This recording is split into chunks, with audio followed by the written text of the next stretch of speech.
Good morning, good afternoon, good evening, ladies and gentlemen. This is SKTV, coming to you live from Phoenix, Arizona. My name is Sekou Kene. I want to say thank you to all of you for joining SKTV this morning, this afternoon, this evening, depending where you are. I want to say thank you to all of you, and I want to encourage you to share the show.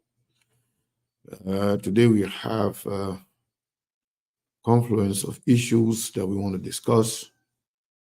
So we are not limited to discussing one thing, one topic, one issue. We want to talk about everything.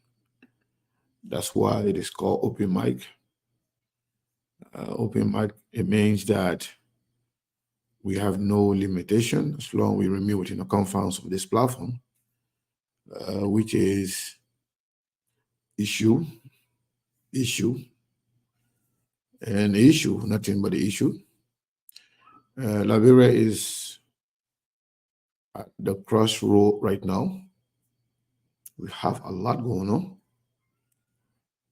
But I want to encourage all of you to share the show so we can get this conversation started right away. It's going to be very, very, very intriguing because we have a lot going on. And many of you may be aware, and some may not be, there is a debate going on as it relates to the current situation in our country. But it's good to be here. Let's share the show, everybody, so we can get this thing started. There are things we can do. We bring in good news and we give it to you. We judge it for podcast and connecting people and culture from here and up out of the globe. Monitor people who waiting to sell. Blessing that time and that effort are rest. The project is giving us here and the premise of them. The work with my life without again. I lyrical Master. Clear police who make you I can't ask it if you been you. Say my chutney, Tina can ask my yamu. And he's a no money, and Muaye yo. And he love SKTV the best in Liberia. SKTV the best in Africa. SKTV the best in Mama Liberia. Muscle Rider, Lofa, and Grandmaster. And I didn't ya to money, and I said ya to money, and I couldn't play ya to money, and I could do ya to money, and I didn't ya to money, and I said ya to money, and I couldn't play ya to money, and I could do ya to money, and I don't get it now ya to money. That's the baby, and I don't get it now. Cause you walk on my ya to money. Yeah. SKTV the best in Liberia.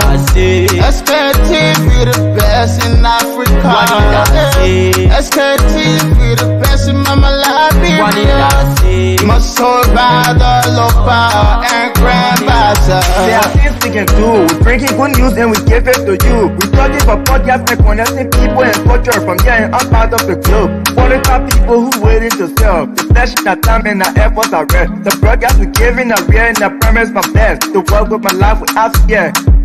From Grandfather Nima to Lufa, from Riverside, River G to Chile, from Grand Crew, Bombing, Cape Mount, Monster Rider, San Tobacco, from Maryland, Bonk to the Mikey B. We the best in the land, yeah, LIB. We the best in the land, yeah, LIB.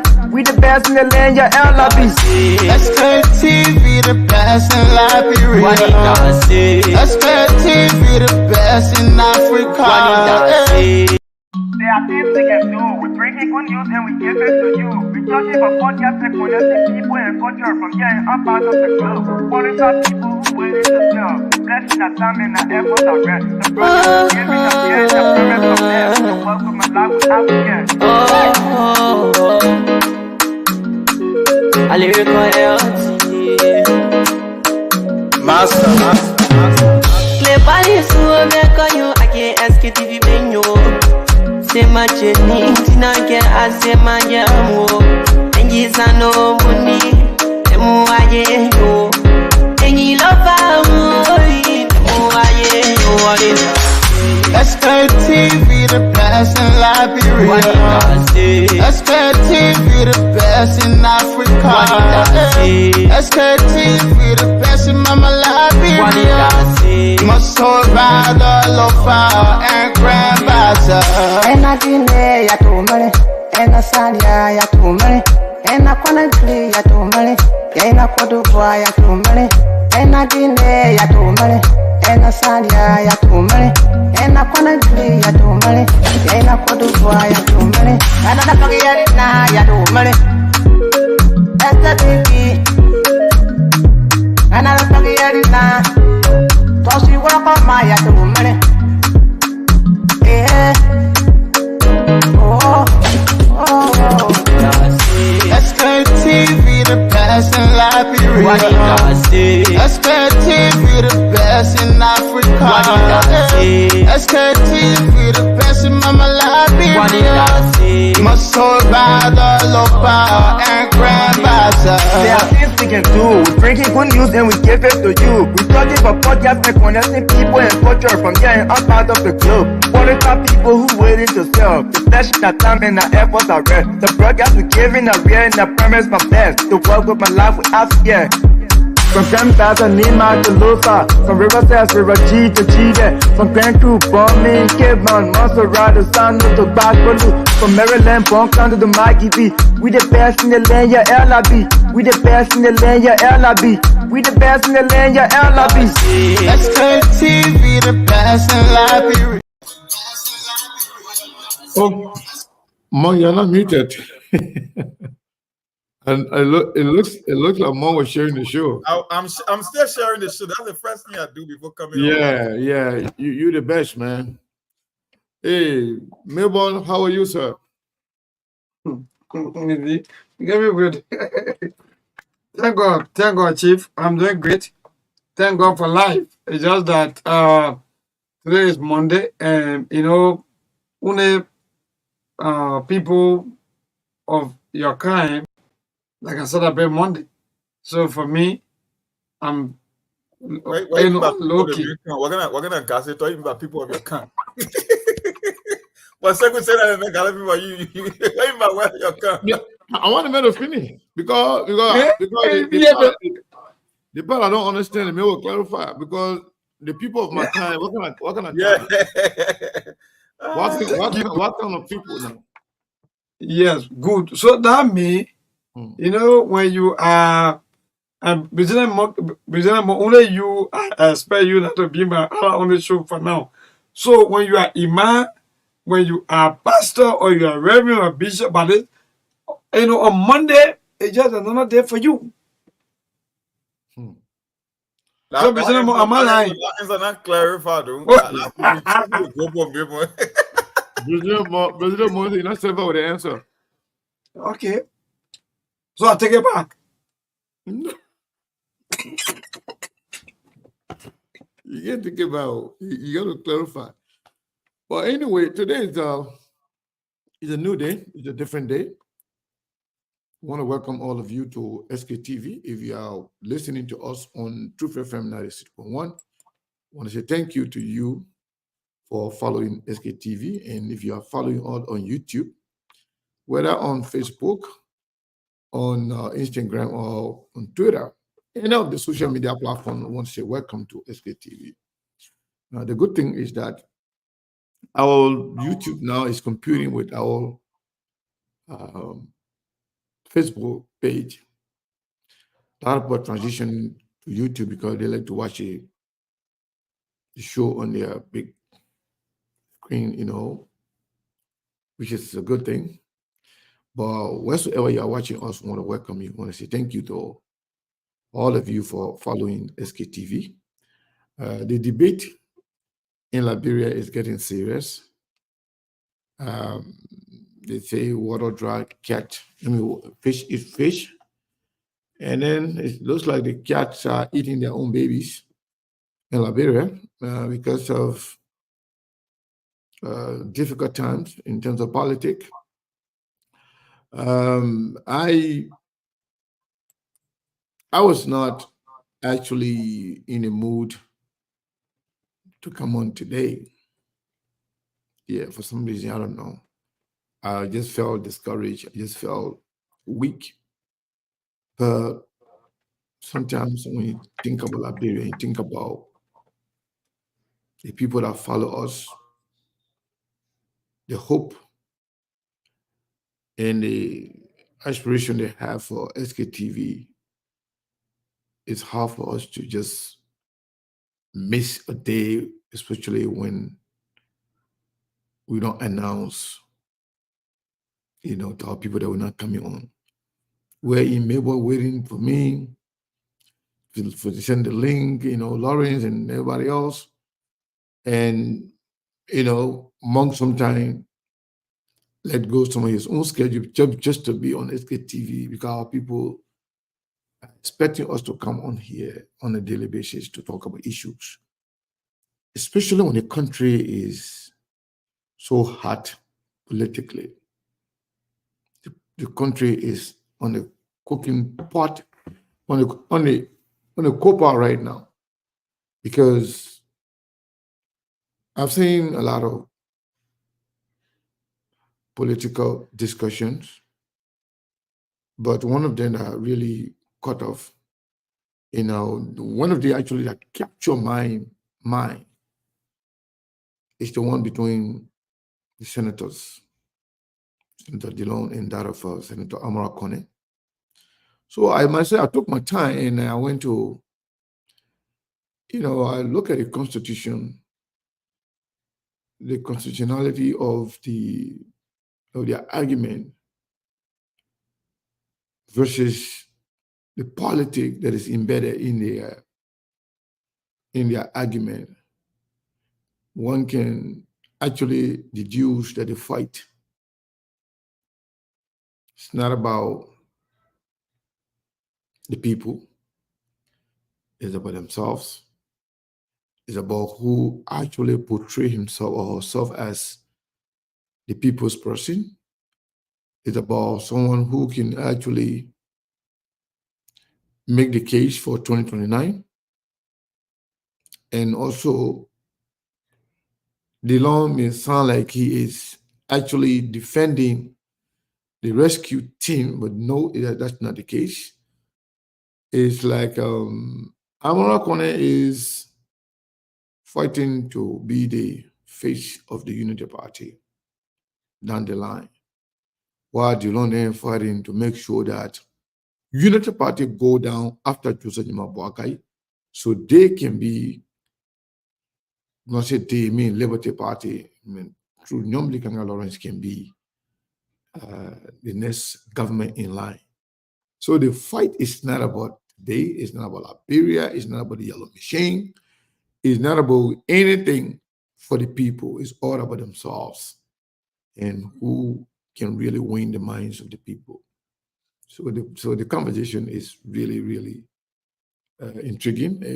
I love it. But yes, since this is going to be what's on your mind, because when we have compound complex issues like these, what we do, we open the conversation. You can talk about anything you want to talk about. But Mong, before I go to Mong in fact, Mabon, how's Liberia? What's going on before we begin the conversation? What's going on in Liberia?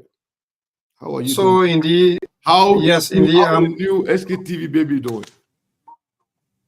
Is it? SKTV baby, how is she doing? Oh yes, indeed. She's great. She's doing well. It's just that whenever the little maybe break in power, she feel terrible. She sweat and she cry. That's the kind of my life now we are living. But we keep encouraging her. We saying that get used to it, because if your father bring, or maybe your mom, your dad bring generator, sometimes the stress, I gotta come to work, making sure that how they inform the people. So we depends on the Liberian Electricity Corporation to supply power to every homes, and we pay for it. But sometimes when there is maybe a shortage or maybe when it go off, sometimes cycle will become terrible for some of us who are maybe babysitting. Let me say that because you gotta be blowing the baby throughout, and sometimes my aunt got weak or wake up. Well, again, that's the life, and this is Liberia. Someone said this tools is Liberia.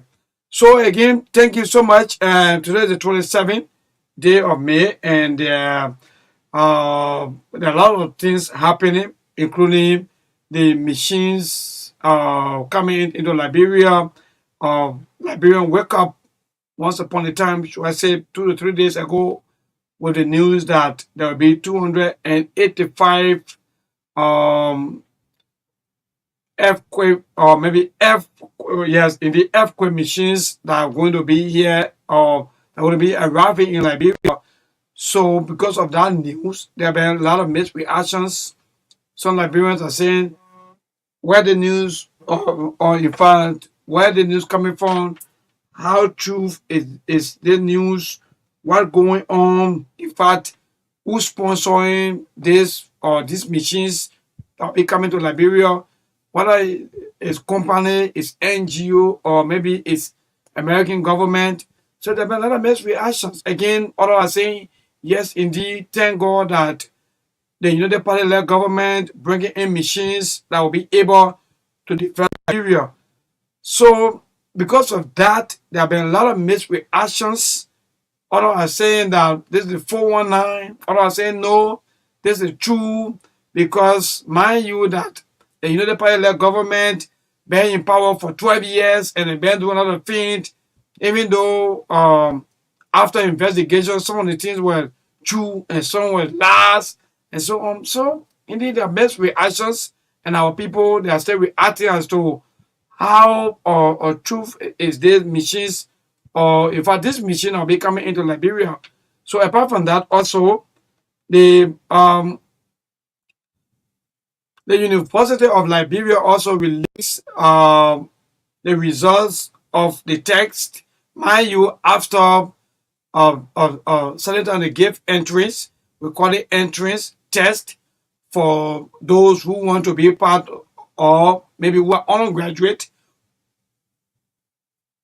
or maybe graduate of the University of Liberia that want to attend the UL. Sometimes what happens is that they go for the test, and if you pass, well, then you are admitted. But according to the information, 10,000 plus people, students or people that went for the test, only 2,600 plus that passed. So there are also mixed reactions to that as to what going on. How come 10,000 people will go for a test and only 2,600 plus people that will or maybe that pass the test?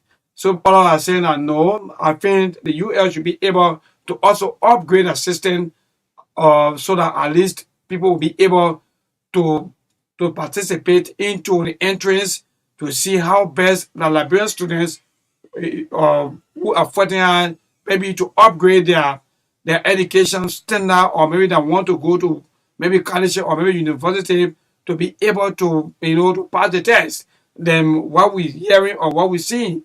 So there are also mixed reaction to that. Then with the issue of the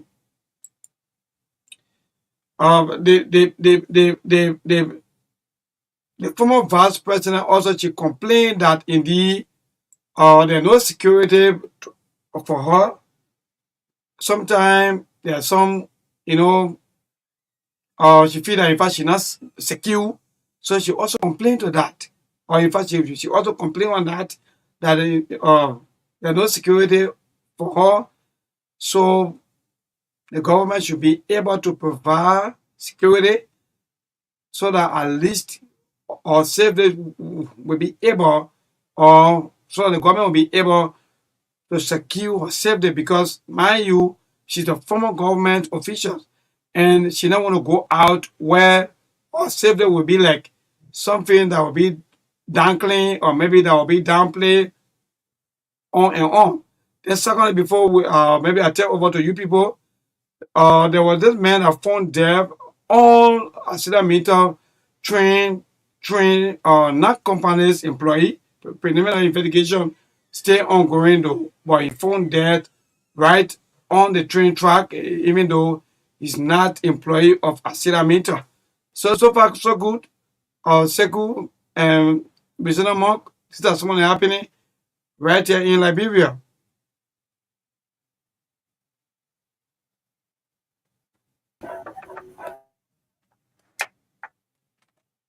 I'm sorry, I didn't know I was muted. So, but thank you so much, Maybon, and hopefully our colleagues will be joining us shortly. So, Monk, what's on your mind? What's going on? Well, I've been following the whole. Yeah, Monk, go ahead. You muted yourself. Hello?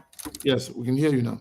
I say I've been following this development between the children on the rescue train, and the whole idea about this 285 moving machine. 2 days ago, I said it on the show. I said the dust was settled. We would know exactly who's lying, who's speaking the truth. When you read the long comment, it says a lot. It's the back and forth that, and they are the same people on the rescue train. They were the one that brought the rescue train to Liberia. Because what Delon is saying is totally contrary to what Amara Conan said. Delon's trying to say that the executive does not need the input of the legislative branch to initiate this kind of a deal. But that's not the point Amara was making. Amara was questioning the legitimacy of the deal, whether it's publicly financed or private financed, whether it was a mid-procurement standard because it was never mentioned in the budget or for the roads funds. He gave instances. He talked about the E-Bowman and Eton. It was the same thing. But Delon case, they always say they don't follow SK3, but they religiously follow SK3 because when you monitor their activity, the crux of the argument is the same talking point we've been having on this show. There's what Delon wrote. Let me just read it in the get few lines. These guys, they are jokers.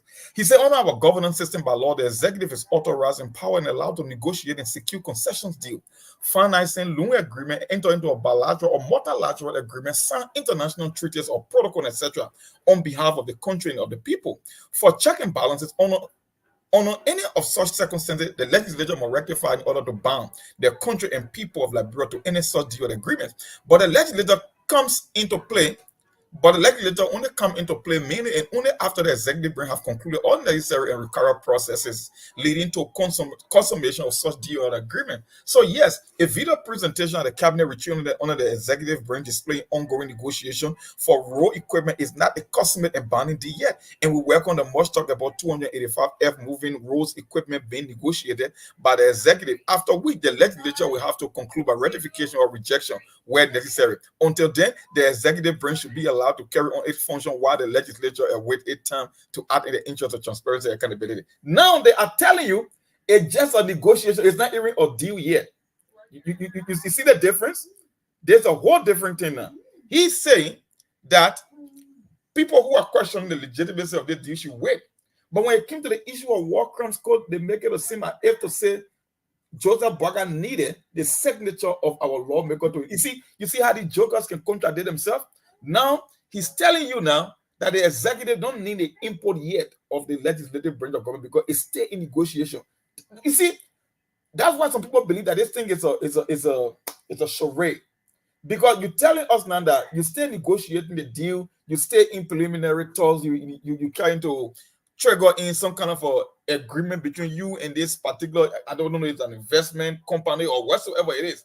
And now, but what I said is the position or the flag Amara is raising is about legitimacy. It's not about who comes first, whether it's the executive or the first branch of government. And that's the case, Delon. So Delon is technically removing the goalpost, but in the process of removing the goalpost now, he exposed what we've been saying for long, that this is just a proposal. It's not even a deal yet. So if you go to a cabinet retreat and you got a PowerPoint presentation and tell the librarian you got 285 moving equipment coming, which one do we accept?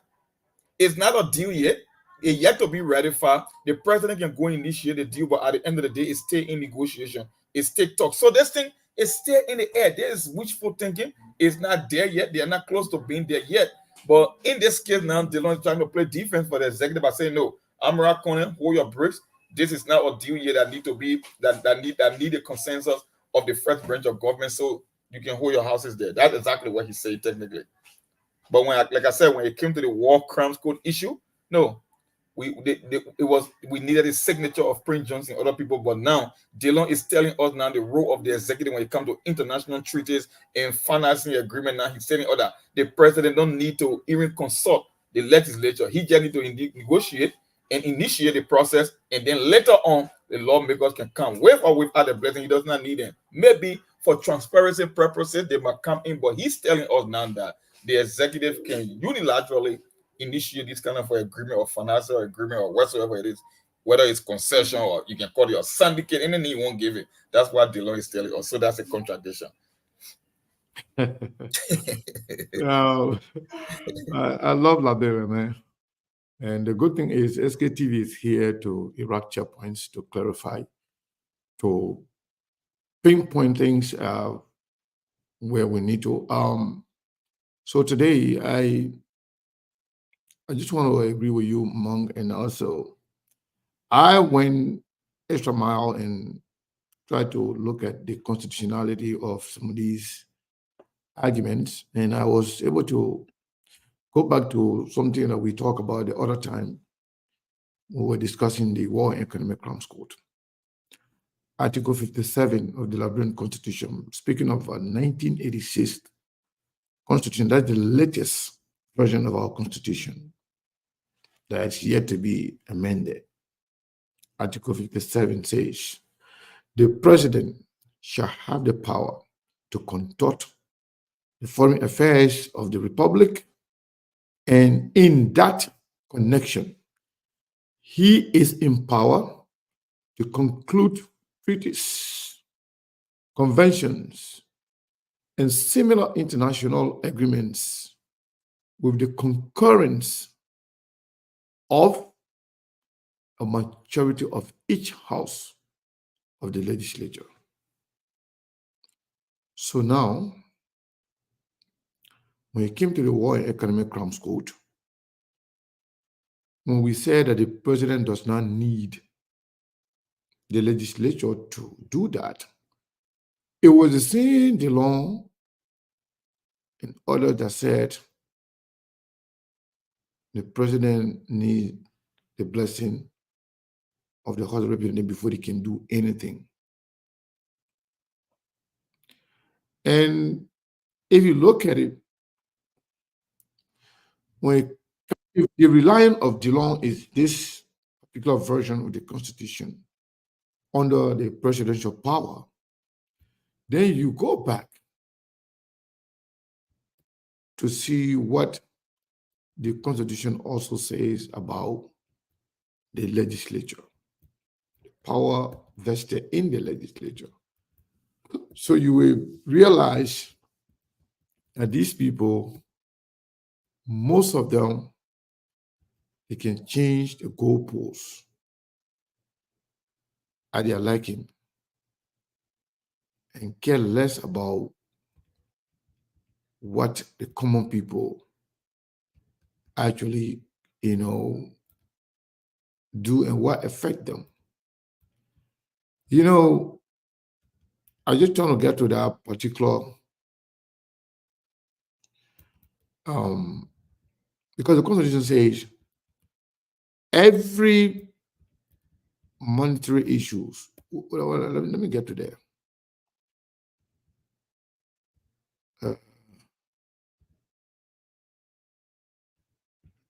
Okay. You say all revenue bills. This is under the legislative power. I'm going to read 3 different sections. Let me go to the article so you can, when somebody try to find it, Article 34, the legislature shall have the power to create new counties and other political subdivisions and readjust existing counties boundaries. I don't want, this is not the area that I would really want to read, but let me go back to where I want to talk about. So all revenue bills, whether subsidies, charges, import duties, or taxes, and other financial bill shall originate in the House of Representatives, but the Senate may propose or concur with the amendment as on the bill.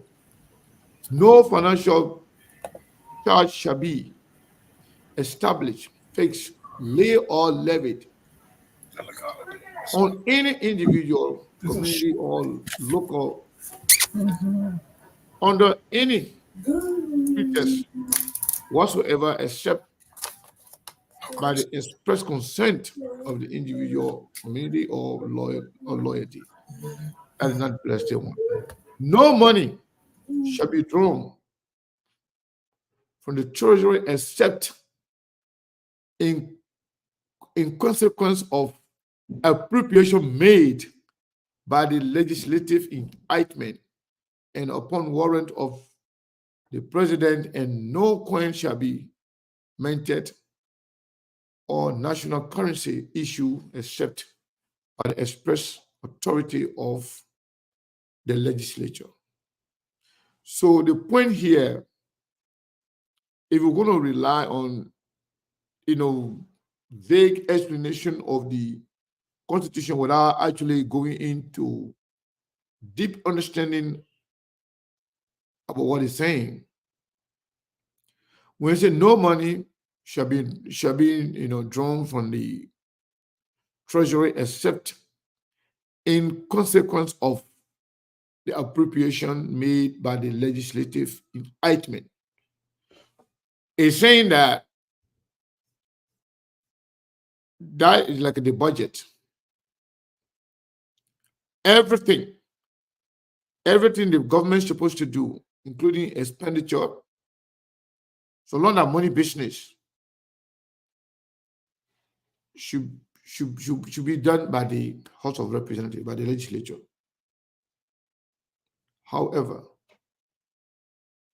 if they say everybody get their job, you see, we got three branches of government, but the first branch of government is the legislature. Now, people most of the time, they focus on the separation of their responsibility. They misinterpret it to their liking. The purpose of the legislature is to make sure they don't create all the monetary issue expensive in the country. So it doesn't mean that they are taking away the job of the presidency, but anything that got to do with money, even the area that says that the president get the right to do everything on behalf of the country, but that whole thing ended with what? In concurrence with the legislature. But if you say, okay, the president got the right to do anything you want to do, all you do is to ratify. Ratification is different from the word concurrence. Because what happened?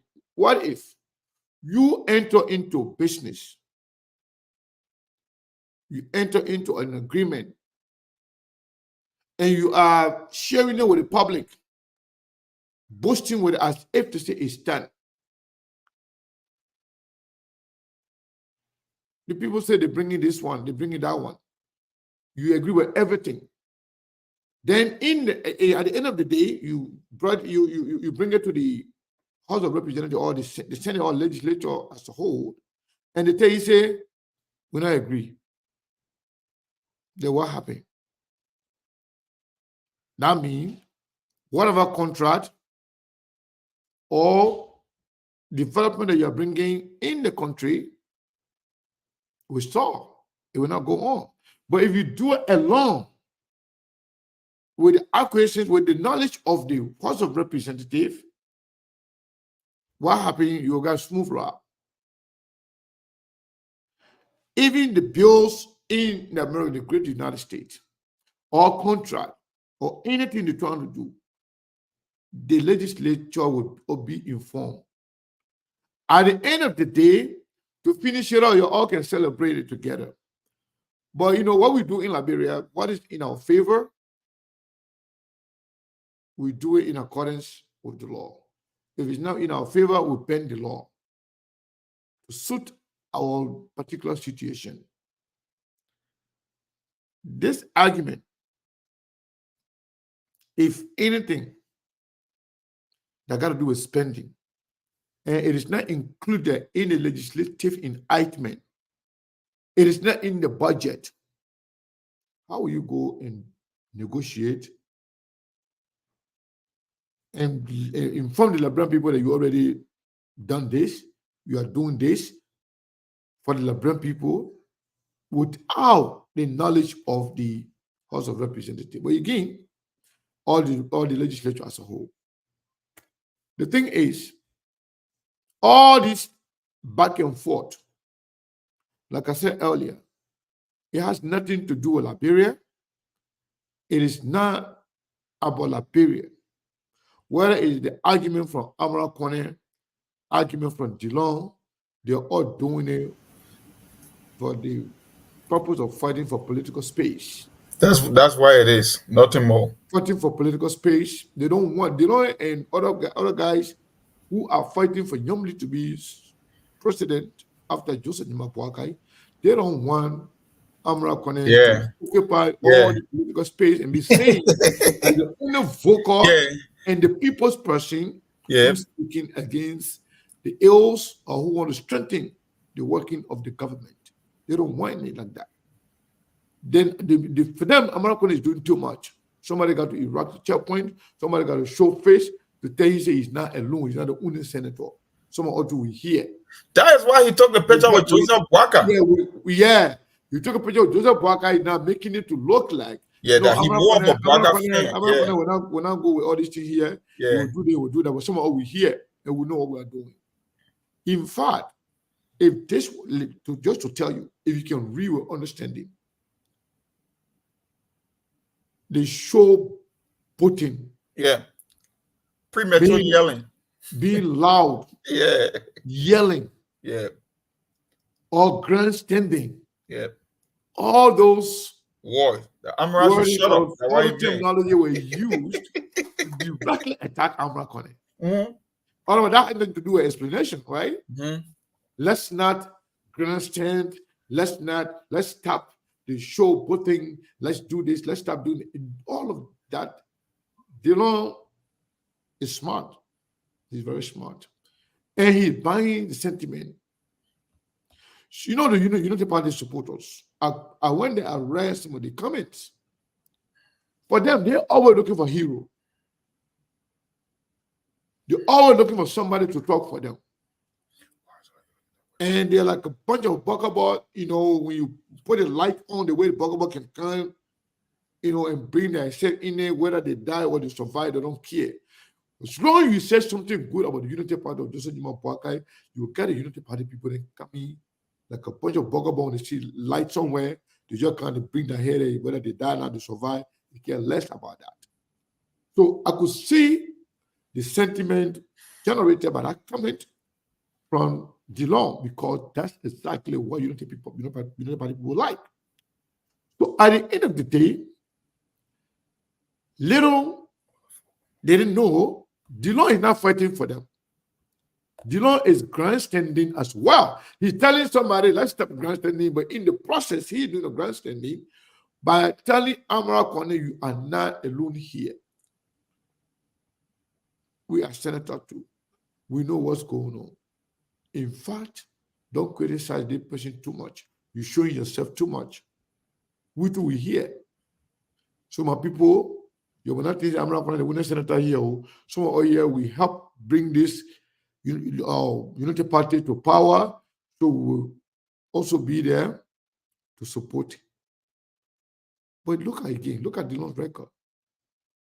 Look at the long record when it comes to criticizing people. Everything that was undertaken by the CDC, Dillon criticized it. Then that was not yelling. It was not grandstanding. It was not showboating. It was nothing. It was all a fair game. But now American is doing it. It's yelling. It's showing off. It's grandstanding. It's not about unity party. It's not about liberal people. It's about fighting for political space for 2029. Yeah, 2029 is all you're thinking about Who's going to be who in 2029? So some Liberians may be confused, may be carried away. And I can tell you there's something's going on. The Stanton Witherspoon faction of the rescue mission, they are also their own group. And they don't like the Dillon faction. A real grandstanding will come up. You will see it. The Witherspoon side of the group, the Witherspoon got a lot of people that he can pay. Like Martin calling in all the small ones. Oh, the other small. All the small ones. Yeah, Witherspoon control. Writing bunch of crap against he don't pay. He paid them. Even when Witherspoon does not agree with any appointment, you saw in Martin Colley the way he was going against those ones. And Martin Colley is not alone. All those small political, I don't know how to use any kind of adjective on them that will suit them, but I don't want to attack anybody, but just pointing to their action. The Witherspoon aspect or part of the rescue team, they want to control the narrative. If you are going too fast, they tell you slow down. If you're going too slow, they tell you come here, we can help you speed up a little bit. Dillon, Yombly, they are eyeing 2029. Amra Kone, for him, from what we are seeing, his mission is to project himself as the leader of the Unity Party after Joseph Party. But other people feel like Amra Kone is doing too much. So Dillon is now fighting for Wakai, they're now fighting for Liberia. They're fighting, they don't want America to continue to occupy the political space before he wins the minds of the people as the advocate, as the person standing up for the people, as somebody who brought in a government and also, with the courage, with the audacity to stand up against that government. So they're fighting for space. And I think it's getting some attention now from the Unity Party people, but I'm not sure how long it's going to be. Because for them, they have no moral. Unity Party supporter, I'm saying it, I don't want saying it. They got no moral. There's no honesty in them. Everything about them is lying. So when all you need to do for them to be on your side, just say something that they like. Or just support Joseph Puakai. Even if you're the worst criminal in the world, they will support you. You're the liar in the world, they will support you. If you are the worst person in the world, they will say you are the hero. But make mistake and say something or do something that is not in line with the Unity Party people will, or to say they will contradict actions of Unity Party or Joseph Puakai. Then they will come at you as a bunch of red ants, fighting you all over the place. So for them, there's nothing. There's nobody. I personally don't make them anything. Think about it. When they were calling themselves Group of Sanama Swan, when Mo Ali posted, I'm a proud Sanama Swan, how many of you are with me? More than 1,000 of them who went and calling themselves Sons of Pigs. Sons of Pig. When Mo Ali posted Prophet Key birthday, thousands of them went there. So some of the people that on Facebook, when you see them, they appear like someone of responsible people, don't even pay attention to them. They're nobody, they're nothing. A bunch of empty-headed, beheaded chickens, group thinkers, they just follow. Even today, that's still today, and start to speak good about the Unity Party and Justin Mabwaka. You will see them flooding this place here, praising Sekou, calling me all the good names in the world. So they're nothing. Don't be carried away by that, praises they are reading on Dillon right now. Let Dillon make a mistake and say something negative. When Dillon said the other day that he is vehemently disappointed in Joseph Boakar's failure, do you know how many of them insulted Dillon? So they're nothing. They got no moral. They got no integrity. All they do, they follow their group thinking. Do you know how many of them insulted some of us for Costa? Costa was the hero. Now today, Costa is the villain. Costa is the worst human being in the world because Costa parted with them. So in short, since this is what's on your mind, what's on my mind is that the political field is getting crowded and everybody fighting for space. And the grandstanding, as Dillon put it, Dillon himself is in the process of grandstanding to find his space, his footing, so that Amara Cornell will not dominate the Senate as being the lone voice of the people standing up to buy governance. But this time around, he is not doing it because he loved the Unity Party so much, or believe in them, but just to make sure that his presence is felt in the midst of all these failure and deception and lying of the Unity Party.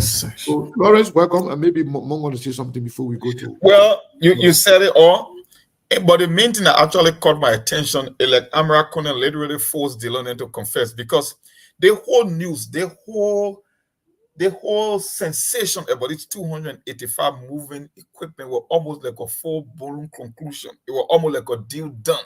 That was the narrative. That's why people believe that it was only meant to take the pressure off of them concerning this escalation in the rice price and the whole thing about Joseph Boakai calling for a retreat.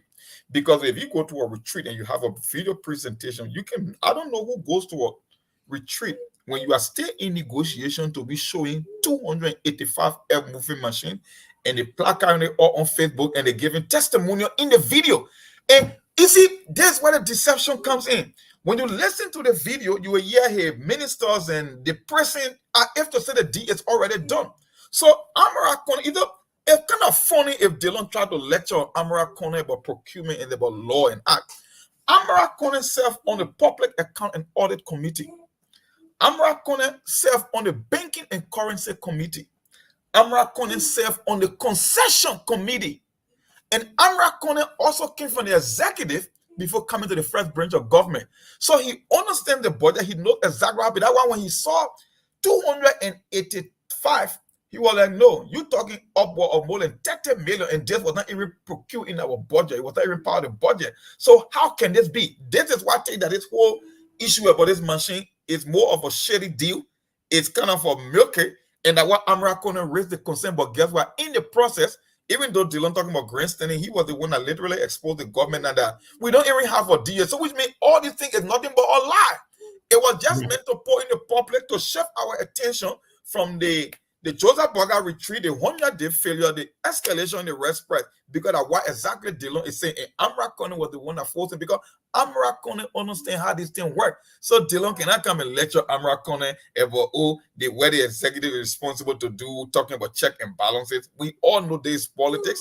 They are all grandstanding for 2029, and Amara Conan literally forced the other faction of the rescue train to expose their hand that this thing is still in negotiation. Is now a deal. No machine coming to Liberia yet, Because at the end of the day, I told Steve on the show, I say, when you're spending upward of 30 million in the budget, the reality will still come to the public. It cannot be in secret. And at the end of the day, we hear in the reality now that it's not even urbanity. So technically, Dylan is saying that this thing is just in the air. We still talking. It's not even a possibility that it will even happen. But no, that was not the impression you created. You acted like Joseph Boga came to change Liberia fundamentally when you Yeah. go. That when you make it a sin, when in fact it was all a lie. Now you're telling all the real deal. You know what? This is why I sign up for SKTV. I say it all the time. So, They Monk, will show Monk, their hand. Monk, what did I say yesterday about this whole yellow machine? I say it's just like the war crown code thing. Oh, yeah. It's just like all the other things I've told you. I say it's nothing, it's fake, it's all distraction because the debate for the rice price, the debate for gasoline price, the debate for Joseph Boagai failure to deliver on his 100-day promises, the debate of all of those things that they have failed on, engaging in this whole yellow machine thing will distract people. What are we talking about now? How come we're not talking about what Joseph Boagai brought from America? When they spend how many million, 2 million plus of our money to come and waste our money here. And when Joseph Boagai end up in a wheelchair to go from the airport entering all the way to go get in the plane. When he was on the recovery cart, the car then that you know, this I'm gonna be this I'm insulting. I'm not insulting, I'm just describing you guys' behavior. Unity Party people. Some of them now, they're so delusional and deceptive in their approaches. They said, oh, you know, that year, if for older people, I've traveled several times. I don't know how many of you have traveled more than some of us. I have traveled the world. And I've traveled pretty much in every state in America. I've seen a lot. I also work for agencies that also sell tickets, plane tickets. I know people then that can purchase the wheelchair part. And they got different set of way to help elderly people, older people, or sick people. You get a regular wheelchair. You get the one that looks like a golf cart, where somebody will drive you. You sit on them, behind them, somebody will be driving you. You get somebody that regular wheelchair where they push you. But those things are not for regular people who are physically fit. When it comes to Joseph Boakai health, you disagree with everything we told you. But then when it is in display, you say no, and you know, the Babe O, and some of you are so deceptive. Joseph Boakai in America, Joseph Boakai going back to walk from the entry, from the security checkpoint to go to the terminal where you're departing. If you don't have enough energy, if your energy level is low, like there are a lot of older people, older than Joseph Boakai, they can come to the airport, they walk. But if you have a special issue, if you can't walk, they offer you those opportunity. Do you want a wheelchair? Do you want, what is the main situation is? And the one we saw Joseph Boakai on, the one that said this, the service recovery court that he was on. Who knows? Maybe Joseph Boakai fell off there at the airport. They hiding him. They don't want us to know. Maybe Joseph Boakai could now walk, something happened. They say, you know, we're doing something for the man.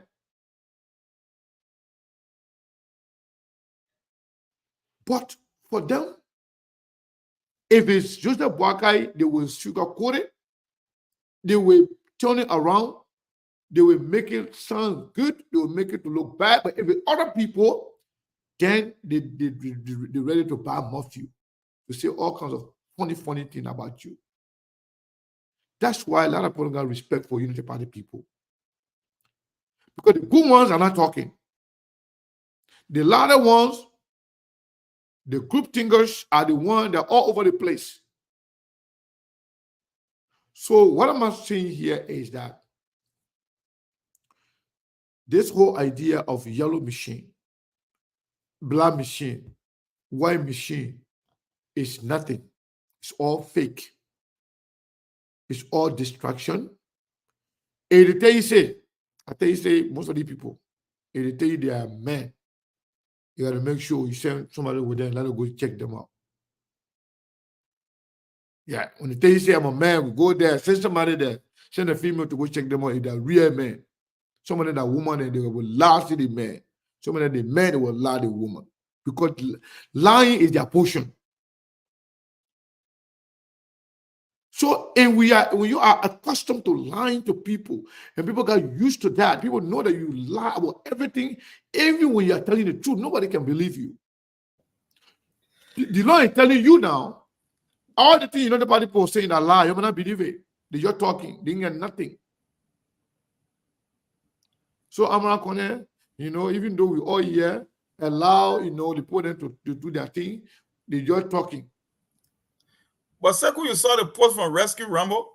Apart from Dylan and Amarakone, the same mountain calling, you know what he posted on Facebook? You saw I read a part of it. No, not the longer one. They want just a screenshot, like a post. You know what he posted on Facebook? Maybe can send me the link. I saw it earlier, but I skipped over it as well. I saw it earlier, but the mail writing can be too long, so I can't. No, not the one that he wrote too long. They wanted like a screenshot. There's what he wrote, right?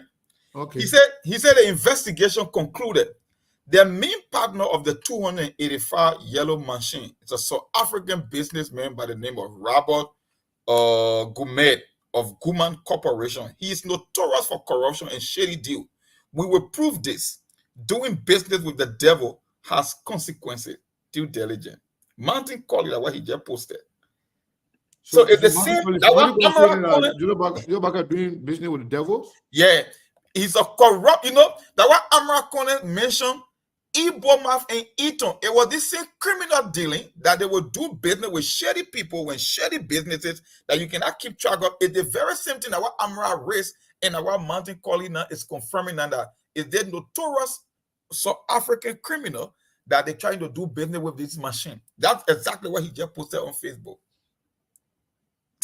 Yeah, but you know what? Wow. Martin Colley, they will not attack Martin Colley because that one they rescue Rambo. So Martin Colley statement is not that important to me. It comes to the Unity Party because Martin Colley as a person, as a brother that I love, he worked with SKTV for some times, and we stay, maintain the respect for each other. He's a young man, very energetic. But Martin Colley, of all people, knew that Joseph Boakai was not up to the task. Oh, yeah. Martin Colley knew, but because what was in it for them, because of the control from behind the scene, because of financial inducement, when they saw Joseph Boakai to the Liberian people, knowing the fact that Joseph Boakai is not up to the task, he is not physically fit, he is not mentally ready to do anything. But yet, when they saw the method of the Liberian people, so anything Martin Colley then say, that I'm a cup of tea, that's my business. They're all the same. The only reason why they are trying to talk about these things, and let me tell you something. I will tell you, say the rescue thing is kind of divided into 4 different groups. The first group that Joseph Boakai is surrounding. The second group that Prince Johnson there, group there. The third group stand on Witherspoon and his people. And the 4th group that Yombly Dilone Uno group. How the whole thing looking. We are aware of it. We know exactly what's going on. And all of them, Satan Witherspoon got all of them by their boss. All the group you see over there. Satan got on our plier, holding on the when you want to have funny, squeeze it a little bit, remind you, be careful. And because Satan the one that got money. He the one that took care of all of them. The Black Eye, the Dilong, the Yombly, the Matthew Colley, all of them, Satan guy, they want to come out in their stomach. So if anything kind of deal going on, even this rest deal issue, Stanton now has a take in it. We'll talk about that one another day. So any other deal that is done without the blessing of Stanton Witherspoon, he will put Saint in the Faria in that. That's what happened in the appointment of Sarah Beslow. You saw how Martin Colley then went against Sarah Beslow because Stephen didn't like that the way it happened. Stephen was eyeing somebody else. Stephen wanted somebody else to be the foreign minister. When it was Sarah Beslow, they sent Martin Colley and all the stooges, people they control. They send them out there to attack Sarah Beslow so that the confirmation will not go on. Even with this yellow machine thing, Stanton then, you want to be control of anything. You want to know exactly what's going on. Even if he's not the one to make decision, but he wants to be informed about it. If they do anything without his consent, you know what happened? He go after them. Even when Amara Kone was gotten loose, acting as if they say he the one running the rescue mission, Stanton went after him. Guess what happened? Amara Kone had to submit because Stanton Witherspoon owned the rescue mission because he purchased the rescue mission, including the head of the rescue mission. If that's not the case, if that was not the case, do you think Joseph Boakai as president will still be sucking up to somebody who is a convicted criminal? No. But Joseph Boakai isn't afraid because Stanton has all of them by their boss. And by the time they're touching the grape on it, they behave. They want to have funny, Stanton just squeeze them a little bit, they behave. You know what it is as a man when somebody gets you by your boss. Nothing you can do that will go against them. So, Martin Colley then coming to dry all the kind of nonsense. Those are things that they can talk behind the scene. When they feel, they say, okay, tell them, say, okay, go and write. Go and say something about it. So, I don't really take Martin Colley's statement to be anything when it comes to the rescue thing. Martin Colley knew Joseph Boakai was unfit. He knew very well that Joseph Boakai was sick. He knew very well Joseph Boakai has no record of accomplishing anything that can make him president. He knew that. He knew that Joseph Boakai had no way of changing Liberia. He doesn't have the energy. He lacks the technical know-how and understanding of politics by his own record to do anything for Liberia. They knew that. But yet, they went and sold Joseph Boakai to the Liberian people. You're telling us now, because anything doesn't go your way, you will kind of tell Liberian people, say, oh, we disagree with them. You're not disagreeing with it because you love Liberia. You're not disagreeing with it because it's against Liberian people. You are disagreeing with it because it is not in your interest, and people who control you, it is not in their interest. Who cares? Steve, welcome. Yeah, Mr. Kane, good afternoon, good evening, good day to all of us. As always, the Liberian people are the most important people on earth, and most importantly, the Liberian women are the most beautiful women on earth. Mr. Kane, today is another good day because we at SKTV, while everybody else is trying to fall in line, we go to the issues. We don't care where the chips fall. We don't care who part of it. We told them from the day they announced that thing on Friday or on Thursday from the day it came to the public that they should come and let the public know where it come from. If they don't tell the public, we tell the public. So they want to do damage control. That damage control they own. Well, when I say you might be on damage control, what are the corrupt men they're taking the money from? What are you dancing with the devil? Whatever you want to do. Can I have our issue? Our issue here is to take the conversation to the next level. And that's what we're about to take it to the next level. You're not fooling or you're not distracting or you're fooling yourself. Bunch of people who don't like themselves, who don't like each other come together. That's why you got all this chaos and honor money and things going on. They don't like Amarakone. No. Delon does not like Amarakone. Amarakone don't like Delon. But they had to come together because they only go to remove Joria so that they can come get on courts. That's it. And so that they can project Yombly and other people to be president. While Amarakone wanted to come in to be the next leader for the Unity Party. And that's why he began rescue, what do you call? Rescue data analyst. Rescue data analyst. Because he saw the opportunity, wanted to come, he saw that vacuum after Costa left. At the end of the day, they are not good for the country. All of them. All of them are good for the country. You know, it's embarrassing for Delon or Ale, you know the law. Delon not know the law. Delon not know the law. Delon does not know the law. He does not know the Constitution. I say, the people who can be praising Delon, you don't know nothing like Delon himself. Delon know the Constitution. Delon is just a common crook. But go read a sentence, he was clear. He said the Constitution say, he said the government of Liberia. Because he understood that if he had put in there and said the Constitution say, he started and said the government has the right to do this. You know, another person that come and put a certain problem, and I won't say on the show that Musa ability the way he proceeding. You know, when you do good, you stay away from funny things and funny people. The way Musa Belede is proceeding, as though he wants to defend the government like he brought the government to power, is not a good role for him. I won't say it on the line here. Because it will cause serious problem for him. All the good work that he's doing, it will be overshadowed when he aligning with this confused group of people. You are a legislature. Where your own? Where is you? The people back by you and go and make deals beyond closed door. The Constitution is clear. Do you know that? Look, you are reading Article 34.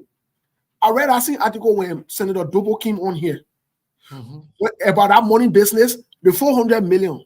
The legislature needed to be aware. Now want to go and finish doing the deal. But you know how they can do it, Mr. Kanye? Here's how they can do the trick. Here is how they can do the trick in our country. The government will go and do the procurement, get all these things with all the acquiescence of the legislature. When they come back, they get the legislature, then they pass it overnight. Yeah. That's what they do. They do it the opposite way. You know, on the show, we don't comment. When I appreciate Chairman Representative Hassan Musa Ability for his work that he doing for our people in Nima County. But if you want to say Gary, we on the show, we don't want to post saying poor Gary. Or we don't want to bring the news also now. That all year on the show. On the show, that we don't want to bring the news also. That we don't want. Let it be wasting your time beyond Joseph Boakara and defending them. The time coming. The whole thing, and that's what I'm saying. So Steve, you continue. Let me just read something to you that you just talked about. Under the legislative power, it said no loans shall be raised by the government on behalf of the republic or guarantee given for any public institutions or authority otherwise than by or under the authority of the legislature in indictment. So all that thing there, they're talking with loan, getting money from here or from there. If it is not part of the legislative indictment, you got to do it in concurrent with them. Yes. Everything Delon is just, grandstanding, to use his own word. I don't want to say that, Steve. Yeah. So what Delon was doing coming all the few days. And he been quiet on every other thing. He decided to come up because he want to allow Unity Party people. Let me tell you something. They train at your own. It will not only wreck, it will destroy. It will destroy a lot of you guys. And that's why I'm saying here to Chairman Musa Hassan Benede, who is an opposition. Plus, you represented it. You not get to talk for Joseph. You not Joseph Boakai more peace. You not bring the train to power. Look, these guys, because they are criminally minded, Mr. Kane, anything they do, you got to double, triple check it and fact check it. Anything they do is dubious. Yeah.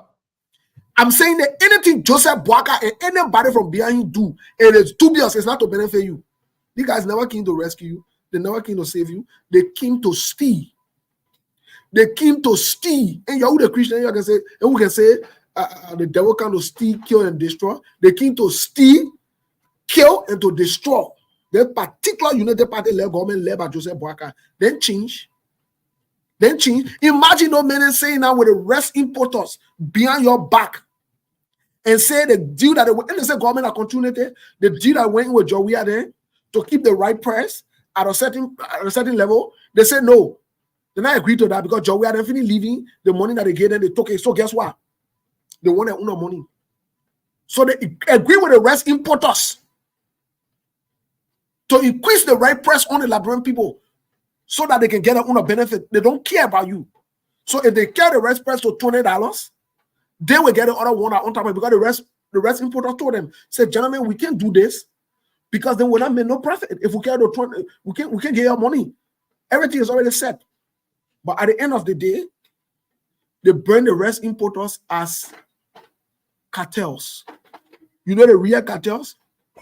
That Joseph Human Boakai his gangs, including the Delon and the Yombli, they're not serious people. They are the real cartels. You'll be passing around and be sweet talking, you'll be lecturing you. You'll be passing around and be lecturing you. Before you make up your mind, they finish selling our country. They are the real cartel. Joseph Boakai and Ami Modern, for what they did. They went to the rest importers. But the thing that red benefiting, it will get worse because if they move the red importers and bring their own people on board to position them so that they can get a cut, or the rest importers speaking. And if push comes to shove, we'll bring them on the show. Oh, yes. And they will spay the bean right here. And we're not talking about Spain beans, though. We're talking about Spain bean with receipt. Where in the...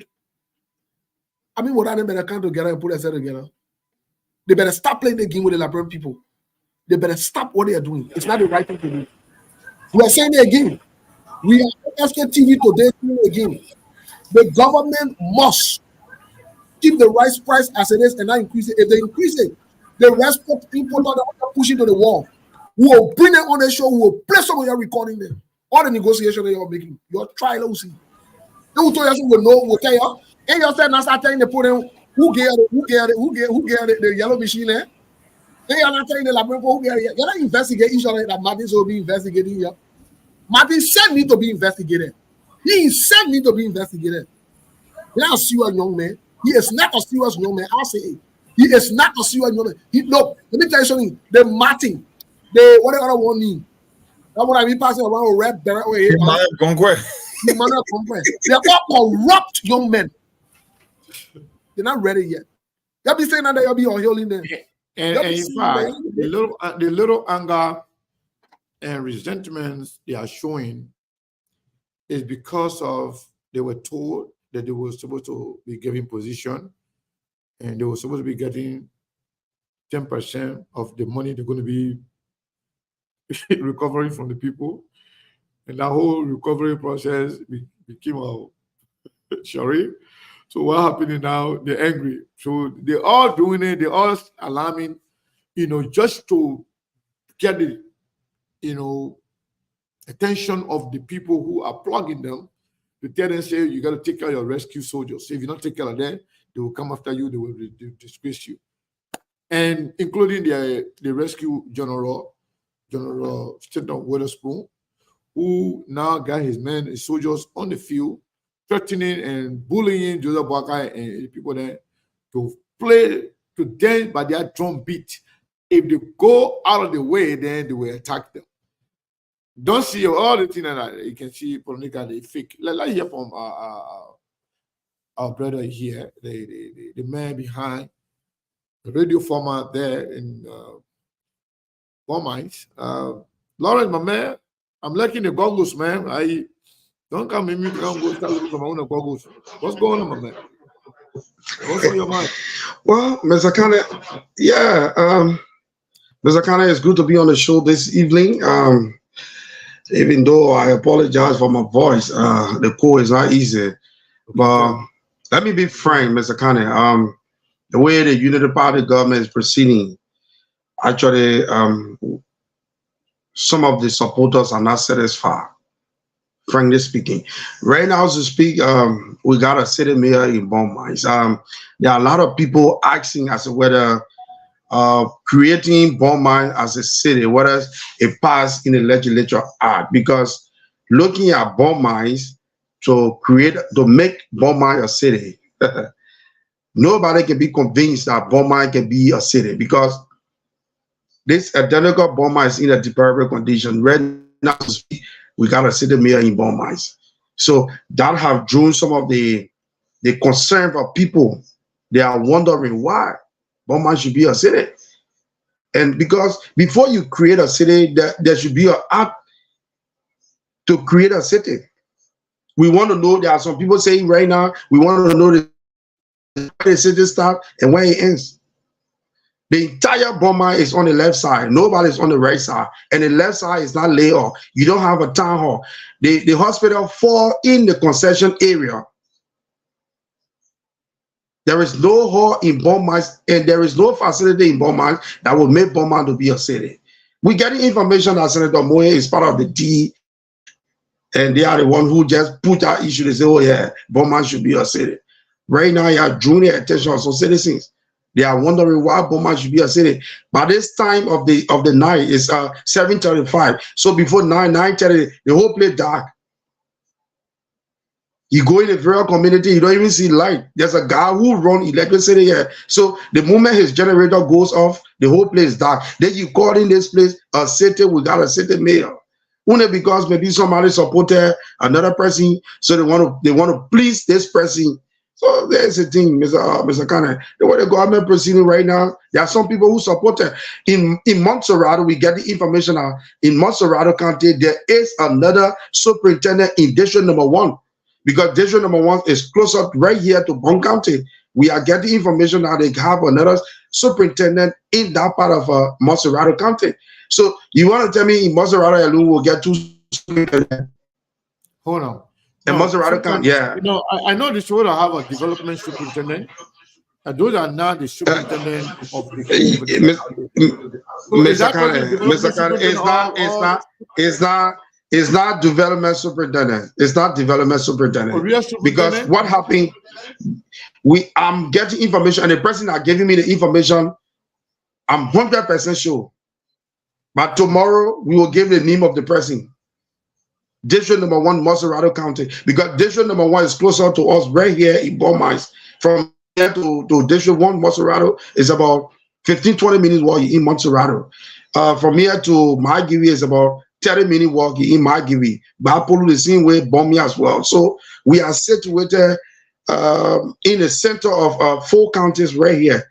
So the way the government is proceeding, because some of the people, they supported the Unity Party government, and one way or the other, somebody have to please them. So, oh yeah, we want to please this person because the person supported me and this person this day. So the way things proceeding, Mr. Kane, actually, there are some people who are not satisfied, especially some of the supporters. They are not actually satisfied with the way things is going. Wow. Wow. Thank you so much. Mom, do you have anything to say before we go back to Mabel?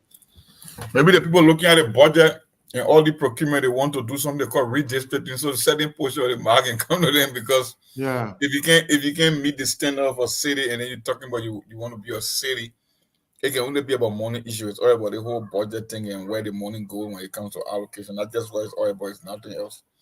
And the politics part I can understand, but the whole redistricting thing and drawing imaginary lines just to create superintendents and create fixed cities, I don't know how that's going to work. But another thing that drew my attention, some concerned citizens from the single area of 24th Street, They've been complaining that the encroachment of the sea is not something small, it's destroying people's homes, and they send videos. I don't know, maybe we might do it tomorrow on the show so you can play some video from your Enseku because it's deplorable. And they say under the swamp, because even JFK said it's at risk from what they are saying. Like the sea is coming more faster than anticipated, and an entire community has been decimated by this, the encroachment of the water coming on inland. So maybe we'll show some of these videos tomorrow. I mean, that's where I got for now. I will hear from our people a little bit and see what they get to say. I don't know. Yeah, so I think Lawrence should be the one to open the line. I don't know, maybe on the line still giving us a little problem. We'll fix it. We'll start, you know, taking calls from the ball. Lawrence, are you available to take calls? Yeah, I'm available, Mr. Kane, this evening. We have an alternative number tonight here. So I'll read out the number so that our people can be able to participate on the show right here. So the alternative numbers are 0775. Yeah, we got alternative number tonight. Okay. 0775 1683 99, 0775 1683 99, 0880 65 03 31, 0880 65 03 31, 0775 1683 99. Those are the numbers you can call this evening and be part of the show right here on SKTV. You can call this evening on 0775. Okay, this person. Hello, your name, where you come from? Hello? Good evening. We're not hearing the person. Okay. Hello? Oh, too bad. Good evening. Yeah, your name, where you come from?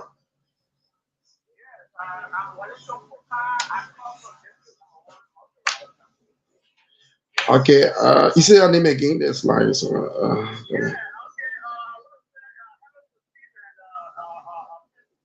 Very, very low. We're not hearing.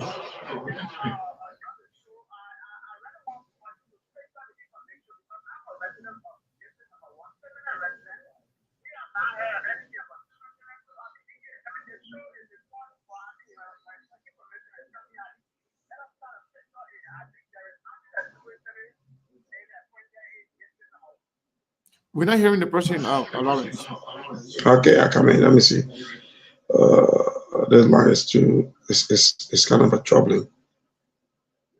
Hello. Try another one. Let's see. Yeah, your name. Yeah, your name. Where you come from? My name is Shepherd David, and I'm calling from Markili. Yeah, you chief. It's clear. I want to thank you very much for your topic of discussion. You look at this country, no matter how the Labour Party do anything, will not succeed. They couldn't manage the kill with that was suffering them. How can you have an agreement with people that look at machine is going to actually they don't make up? They use are really there supporting it. So I don't know how the country will go. It just every minute you have good man to bring the country to zero. Will go here of any other man to bring that blood to zero. They will not get to see the end of the present here. Thank you very much. Thank you. You make your point. This person is on the line.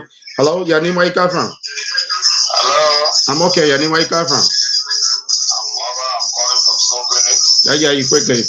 Your background is noisy. I'm listening to you people, but I don't understand where you got a station from. Because sometimes you're talking, you don't even know, say that superintendent A, two superintendent in Mosamaro County. Then the other man say development superintendent. I get two superintendent B, superintendent and development superintendent. When we talk about the superintendent, it's a statutory superintendent. So they're just joking over there, talking something that have those and everything. Thank you. You have to change your dimension. Thank you. We're thinking about development. That was I mean, let him go. Maybe you talking the next question. Maybe you your call to cost of all you needed to do. Once you finish, hello. That's fine. You take the next person.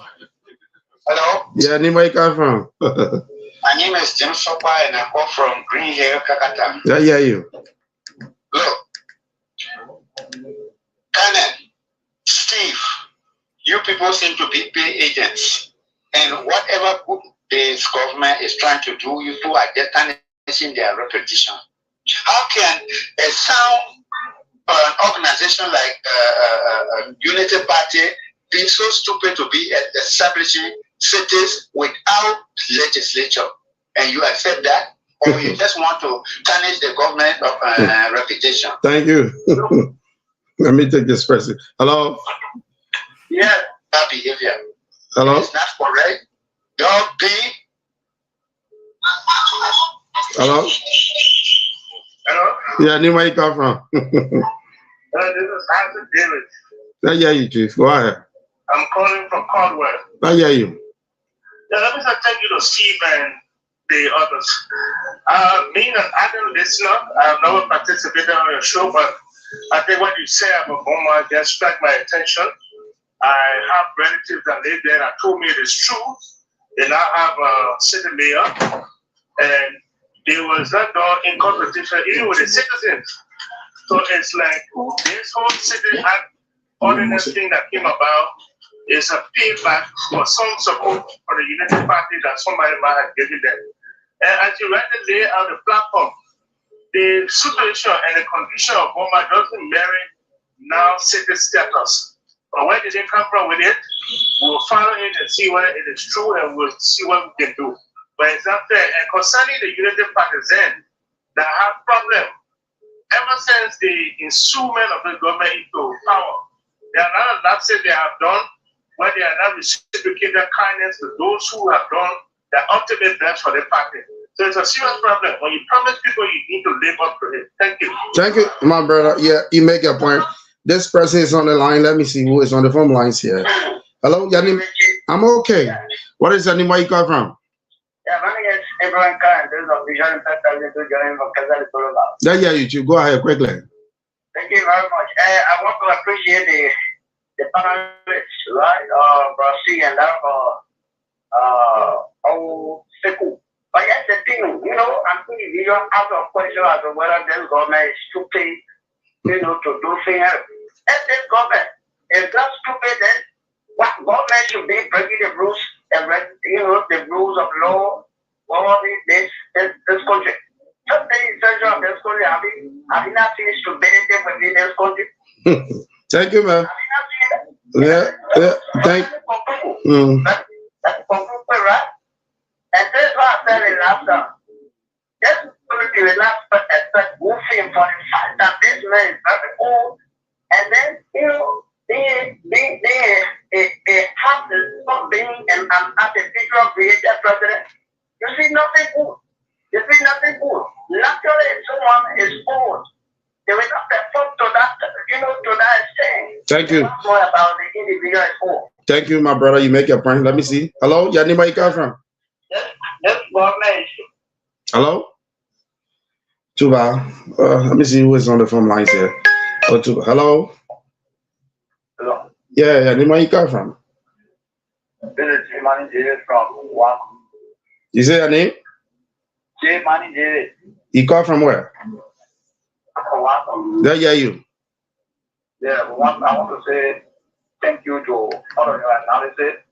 But let me tell you that Unity Party led government is going for higher heights. No problem. You can put it down, you can contend. We are not focusing on your contemplation and your carry to 2029. Thank you.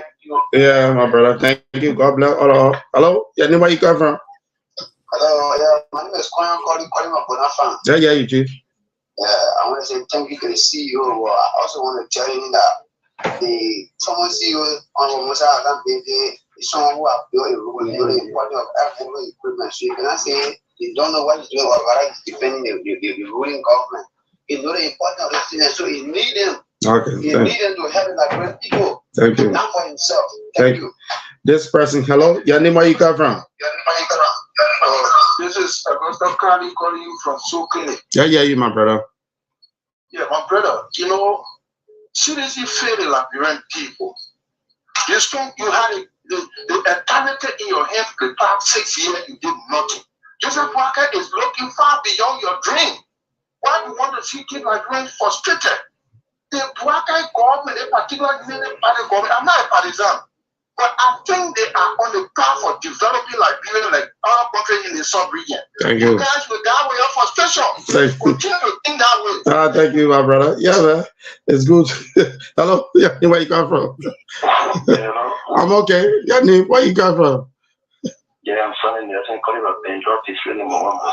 No, my brother. Let hear you quick. Go ahead. Yeah, you know something that troubles some of our really young people. Who are getting those show and be digesting some idea. So other people will go and send insulting. So now if they all do fit.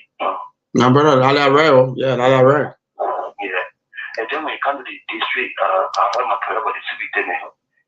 The district have 2 statutory districts. 2 statutory districts with quarter to Bomai. Yeah. And Kingsbury statutory district. Okay. Compared to district number 1. Okay. And the 2 statutory districts have 2 statutory superintendents. So when it comes to the superintendent, they divided it. Okay. Thank you. Thank you. Hello? Democracy is at work in Liberia. Hello, your name, where you come from? Yeah, this is Louis from Dubusho Yeah, Island. you. Democracy is actually at work in Liberia. Yes. You know, the people believe in their government. While it's true the other group has their right to criticize, I mean, those who in America, Mr. Kane and the rest, people got no problem with that. It is their right to criticize. It is their right to critique. The other people, from what they see into, they are impressed and they are happy. The end will justify the means. The one good thing we don't say is that you don't cry for people who are not ready to cry yet. You wait and join them in the cry. They will listen to you. But if they are confident in their government, they are still believe in their government, and they believe that no matter, there will not be, everything will not be exact. They're not saying that government will get 100%, but they believe that the little strife they're going to get. So this is how democracy works. The other group, there's no need for this. That'll be the last call. They have the right to criticize. The other group has the right to be impressed. Thank you. If it is not 100%, if it is 1%, they stay impressed about it. This is democracy. It's at work. Thank you. You make your point already. Okay, Mr. Kane, it's all yours. I think you you will listen to the callers. Maybe take over a minute. Let me pick up something. Okay, so I want to say thank to all of you that call in. My brother Lawrence, indeed. So to our people out there, even though it's your right, but please, if you call in, we don't want you to be insulting. You know, you can discuss the issues, you know, without, you know, insults. Yeah, but Mabel, yeah, Lawrence. Yeah, Mabel. I live in Beaumont. I'm a resident of Beaumont. We know actually how Beaumont it is, and there are people who have their relatives in Beaumont, and they will tell you exactly the condition of Beaumont. So for somebody to be residing in Kakata, almost every day I'm in Kakata. I will leave Beaumont or go to Kakata on a daily basis because I got some activity in Kakata. So quickly, Lawrence, let me say thank to the callers, but let me be frank. Some of you who are calling and say, oh yeah, you know, the people are going to defend the government. Are you defending government or are you defending Liberia?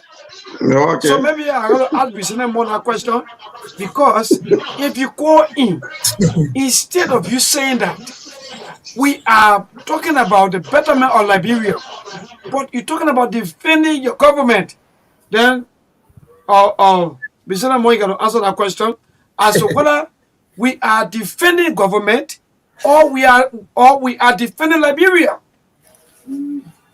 I mean, that question is very easy to answer, and we've been.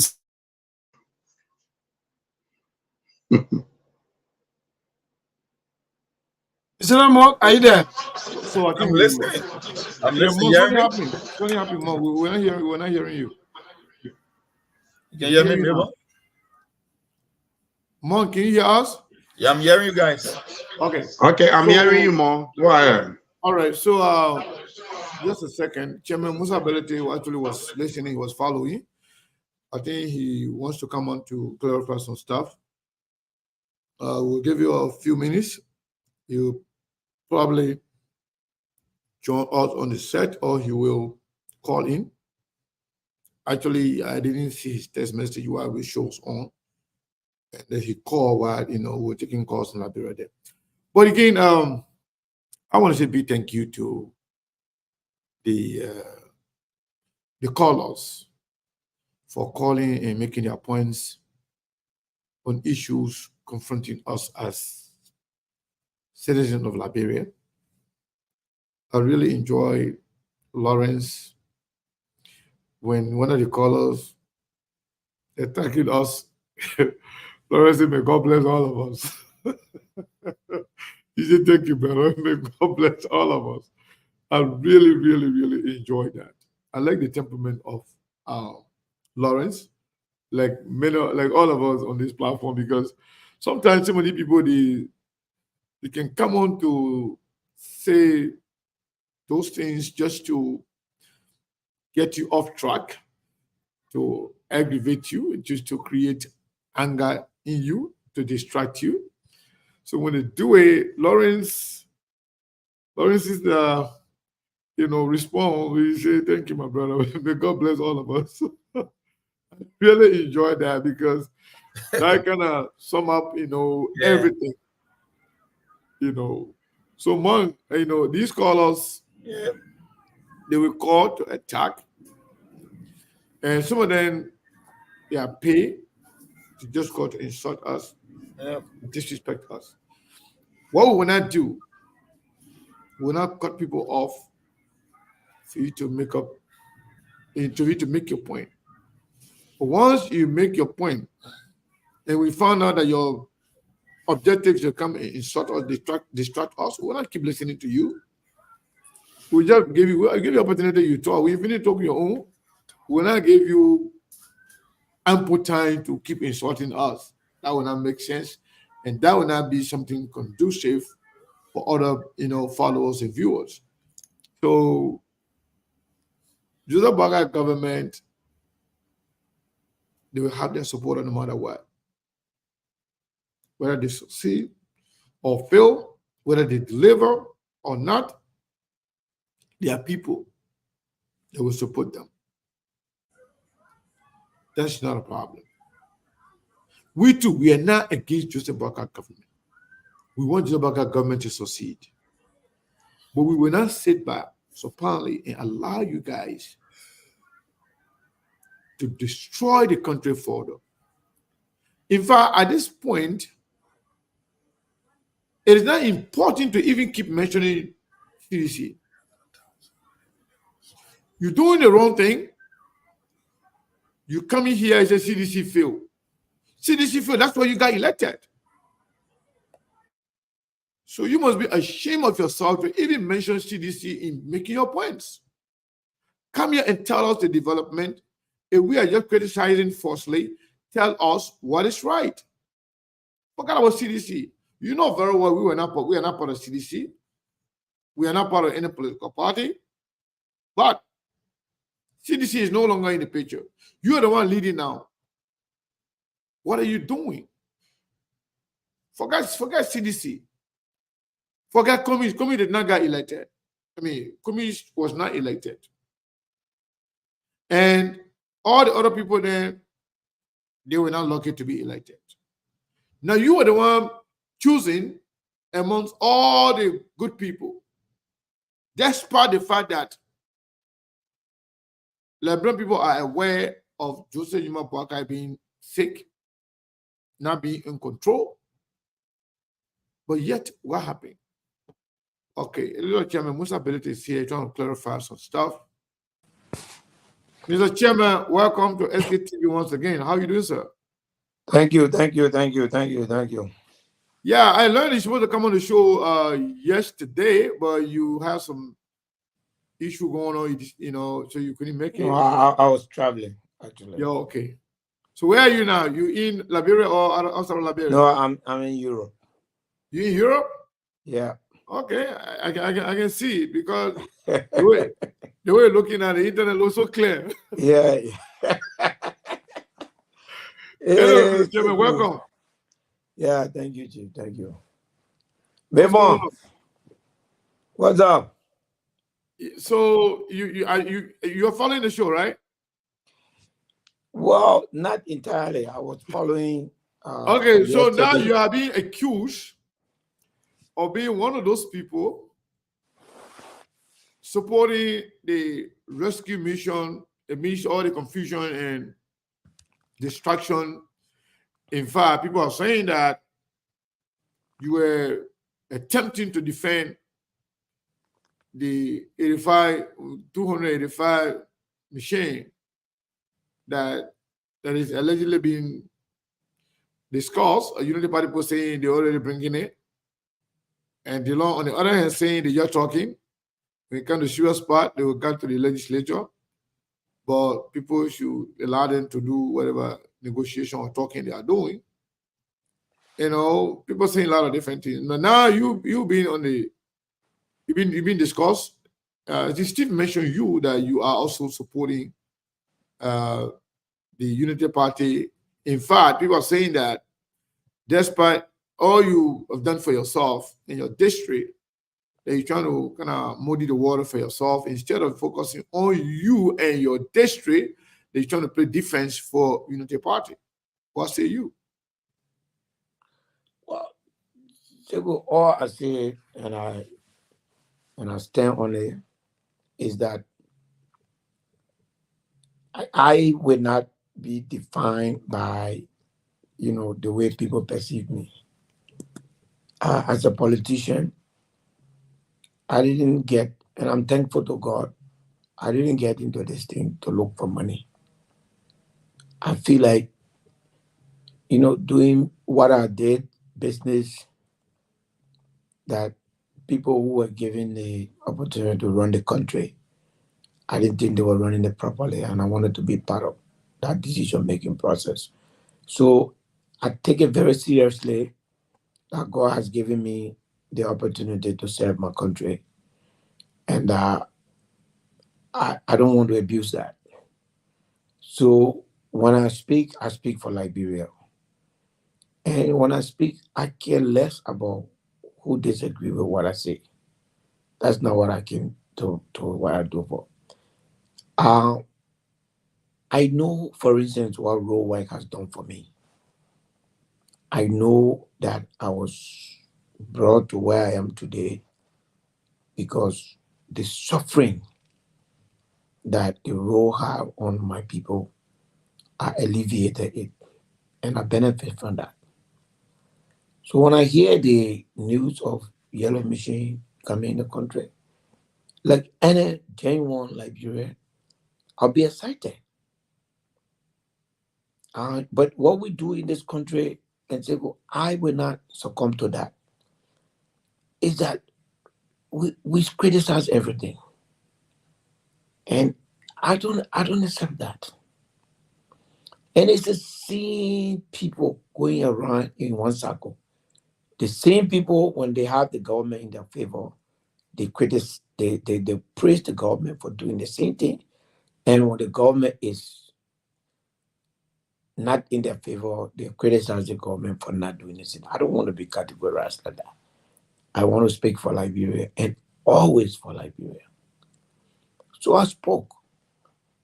And what I realized was that after I made my first post, a lot of my colleagues, a lot of politicians called me to say two things, which I proved to be right. One, that the Unity Party was running away with my post and spreading it around like it was an affirmation of the action of the government. Okay. The second point was that most of them thought that the way I posted, it seemed to have waived the governance aspect, the procedure aspect. As much as they're my friends and I know them, and Edwin Snow is one of them, it still were not clear to them because I said in my last sentence, I believe, that we look forward to a transparent process both to the process and to the equitable implementation. So I said to the transparent, which in my view refer to the issue of process, and then equitable meaning that every part of Liberia must benefit equally. So as also a human being, I'm not fixed. I'm not one of those who, when I say something, and even if it needs further clarification, I don't do it. So I went back on my next post. Well, I'm sure you saw that post, right? No, I haven't seen them. I'm reading that now. Oh, you haven't seen that? I read both of them. Obviously- The first one, the chairman, it tells you a lot about the politics. The first one, the chairman wrote, he said, the news of the yellow machine is welcome and must be embraced by all. Our roads are poor and our people are suffering. The legislature, under the line item called presidential project. Hold on one second. Let me minimize my screen. The chairman said, the legislation under the land project called presidential project gave the president the latitude in 2014 budget to do something like this. This is no time to criticize such a revolutionary move by the executive. We look forward to the transparent and equitable implementation of this critical project. That's what the chairman wrote. Correct. And then he came back, did the same thing. He said, dog it, this Sunday morning, the love I'm getting from my Unity Party force is overwhelming. But wait, until something else happens, I will be in the line. He said, and I will fire in the opposite direction. I can imagine the responses from then. Had this been the weird presidency, this price of objectivity is so high in Liberia and dear in Liberia, but we remain focused on our goal for a new Liberia vote of parties in politics. That's exactly, there was the two posts that he made. It stayed and, and another one. No. Mon, there's a third post. There's another Okay, one more. let me go back to it. Let me look for the third one. And the third post They says, want to say there will be too many calls. Okay, he said there were too many calls from a well unintentional colleague from the opposition regarding my post commending the government for the Yellow Machine initiative. I think many of them misunderstood my last sentence. I did call for the project to be transparent and equitable. To assume that our commendations of the executive is equivalent to a waiver of due process to procuring this machine is far-fetched. Our budget and governance law already have laid down procedures for such a project, be it a loan or grant or gift. We must at times assume good intentions, which is what I did. I believe the executive will follow the law in procuring or acquiring this yellow machine. They must be given the benefit of the doubt. To assume otherwise is simply prematurely stating a debate on an issue that is dear to the people of Liberia, mainly rural Liberia. There is conflicting information about the funding sources of this machine, but I will assume that no matter the source, it will and must conform to the law governing our procurement processes. Procurement procedure. The legislature will play its role in this process as well, making sure that no law is violated and that there is no quid pro quo. Unless, again, we assume that the legislature is will abdicate its oversight responsibility. I promise you never. Again, I fully support initiative to the president without prejudice of the law prevailing. Liberia first, Liberia last. Anything to the contrary is not to be considered. So technically, the chairman, and Amara, they are saying the same thing, from my understanding here. So Sebu, what people want people to do, and I see that I got a lot of calls from the opposition, and most of them say, "Oh, Musa, you are a voice of the opposition. You are a critical voice." But I would not abuse that. Sebu, I would not abuse that voice. And I stand by my position. Today is one day, and I hope that by tomorrow, the government of Liberia will give response to most of the genuine concerns raised, especially the ones from Americone, the one from Nathaniel McGill, and the one from my own brother, Edwin Snow. Those are genuine concerns, and they have to be answered. But I have different approach. My approach is that you must assume good intention. When a minister of the government announces that the government is getting mission, that does not make it. That means nothing to me. I mean, the way I see governance, that means nothing to me. The president of the Republic of Liberia cannot commit the government of Liberia without the approval of the legislature. We know that. Can you now get up and I see most of my. In fact, there's a letter on the floor for tomorrow. But I believe that letter is premature because when you cite the president, what are you citing? What have they committed? For somebody to say, Seku, for somebody to say that I will kill you, that person can never be charged for murder. That person can never be charged for murder. So therefore, we need to give them the chance. What a machine. It is 5 missions, Seku. And I want the Liberian people to please listen to me. I'm not a mission business. I've been operating mission for the last 2-3 years. The money to run the machine is far more than that money they're talking about to buy it. It's a huge tax. It's spare parts. No matter how new the machine is, you have to be buying part almost every other week. It's a huge, massive operation. You have to hire operators. You have to keep paying them whatever night they are working. So why we, in the common Liberian said, why are we checking on ourselves? Has the president announced anything? Is Minister Mamaka ability a definitive authority? The answer to those 2 questions is no. All right? Because at the end of the day, it doesn't make sense. And we as, honestly say, we as policy makers, we cannot be, reacting like this. The point Amara made, I think you saw my post on it. I say I 100% agree. Yeah, I saw that.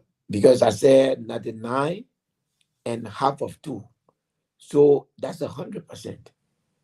I say I 100% agree with Amara, and people should take Amara position in stride. But me and Amara, we have different approach.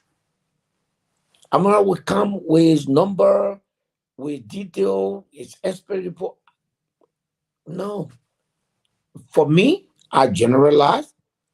I gave the government the benefit of the doubt. They will have to explain. Now, if the government remains silent, 2 things have happened. Suppose the thing the minister thought nothing behind it. Then we just checking on ourselves. Suppose after that statement, you didn't see nothing. You didn't see machine. You didn't see nothing. So what will happen?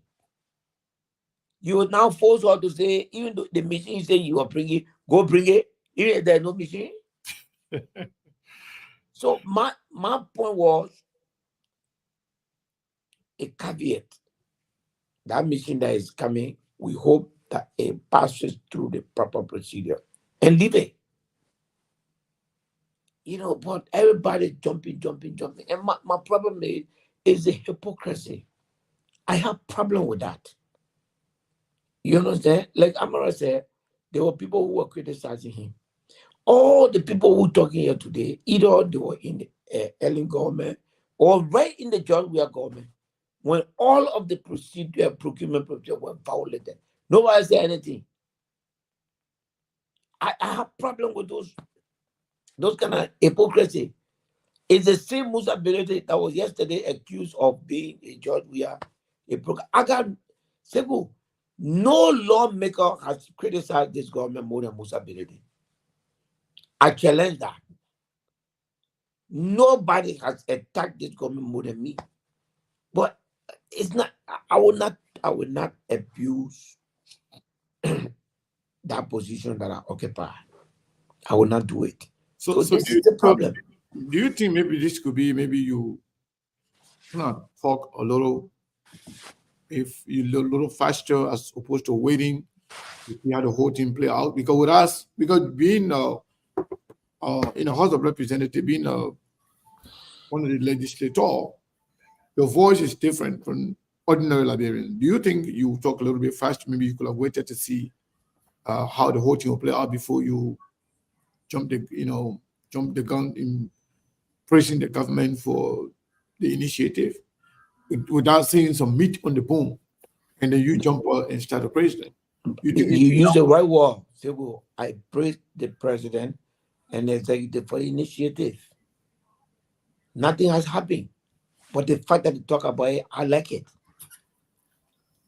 So what kind of country are we looking for? It would have been okay for you to. So what kind of opposition we want to be now? Everything, even if it has some good in it, we must say no. All right, no. So, Mr. Chairman, on your page, Yeah, I know. I want to say ask the same thing. Well, go ahead, Sekou. Go ahead. Tell us say something. Yeah, Mom, go ahead. Because you're muted. That's No, you see, if you reach an ability post, it's like him and say held the same position, but I think we jumped the gun too early. The reason I give Amara the benefit of the doubt in this thing because the chairman get talk about the repair cost, the maintenance cost is almost the same as purchasing this machine. So when you read Amara post, Amara was looking at the total number and the cost of this equipment. You're talking about upward of 30+ million. That's just on purchase. So to hold a chairman's statement constant at looking at the maintenance cost because he's been in this operation, he's been running this machine based on the work he's doing in your district. So when Amara saw this, like, this sounds too good to be true. So even though the chairman had a positive assumption that, what, it's a welcoming news, but I guess he was so the wrong way because our understanding was that this thing was a done deal. But now, the long wing of the rescue train, they are saying no. They think it's not even a deal. It's just like we are in negotiation. So give the president some time. So you and myself, Chairman Bellate, almost like when we first saw the news, the assumption was they think it's a done deal or it's a full-blown conclusion. But now, the rescue train telling us that no, it's not even negotiated yet. We just brought this thing like a PowerPoint during our just ended or retreat. But it's far from even being a deal. And this is where Amara Conan smells blood because Amara referenced the e-Boma and the e-Talk. It was the same game that the previous administration played. And don't forget, Amara Rowe, he also came from I told the audience on the show, Amara came from the executive before being part of the first branch of government now. And for the fact that he's on the public account committee and the banking and currency committee, he had legitimate concerns as well. So the only difference between you and Amara is you were basing yours on assumption, but Amara looking at the possibility and the budget aspect and the procurement aspect, and this is where he problem. So technically, you guys on the same line, except that for you, you are a little bit premature in your celebration as opposed to Amara Conan, who tried to be over. But Mom, I was not celebrating. I was not clapping. Look, I genuinely appreciate what the country is going through. The same way when the government jumped on 10 new officers, I was the first to attack them. You understand what I'm saying? Nobody said that day that I jumped the gun. Nobody said that day I should wait. There are several things here that has happened. I have jumped in the government throat. The same way I was all over here attacking budget. It's the same thing I've been saying to these people, my colleagues. And we focus on this budget, we focus on the money part. We did not strengthen the budget laws. Okay? Because everything was focused on the money. I said that the budget was a junk. Monk on the show. Oh, yeah, you're on the record for that. You've been criticizing. Nobody said I should wait for the budget to pass or to see the performance of the budget before I criticize. Mm-hmm. Nobody said that. So if I hear, knowing that what mission can do for people, if I hear that the government intends to bring machine, and I say, oh, that intention is a good intention, just make sure that you respect all the law governing. And I didn't just give them a blanket. I said, I look forward to transparency and equitability. What more can I say? If you write President Barker letter right now, what are you going to say? The machine that you bought, he bought machine? Have you seen anything with the machine? There are a lot of story behind this machine. We are hearing that this machine is tied to a company called HPX. We are hearing that the machine is tied to a South African businessman. We're hearing all kinds of things. Can we wait?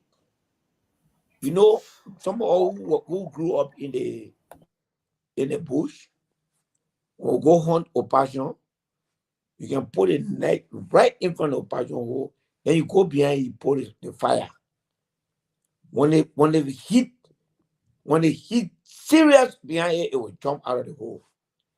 Their machine business, it will become in Liberia if it exists. Me, Mom, you know my honest opinion? I don't even believe the machine deal. I think my brother, do not overlook the propaganda capacity of the Unity Party. This could just be a decoy to redirect public opinion. Mr. Chairman, Eh? Yesterday on the show, Yeah, I hear you were on me last night. no, and I wanted to, I said yesterday that I don't believe anything. It's all propaganda. It's all distraction to destroy the people from debating the rice price, Exactly. debating the gasoline price, from debating for people asking questions about what did Joseph Burger bring from America? Exactly. What was the reason for the trip?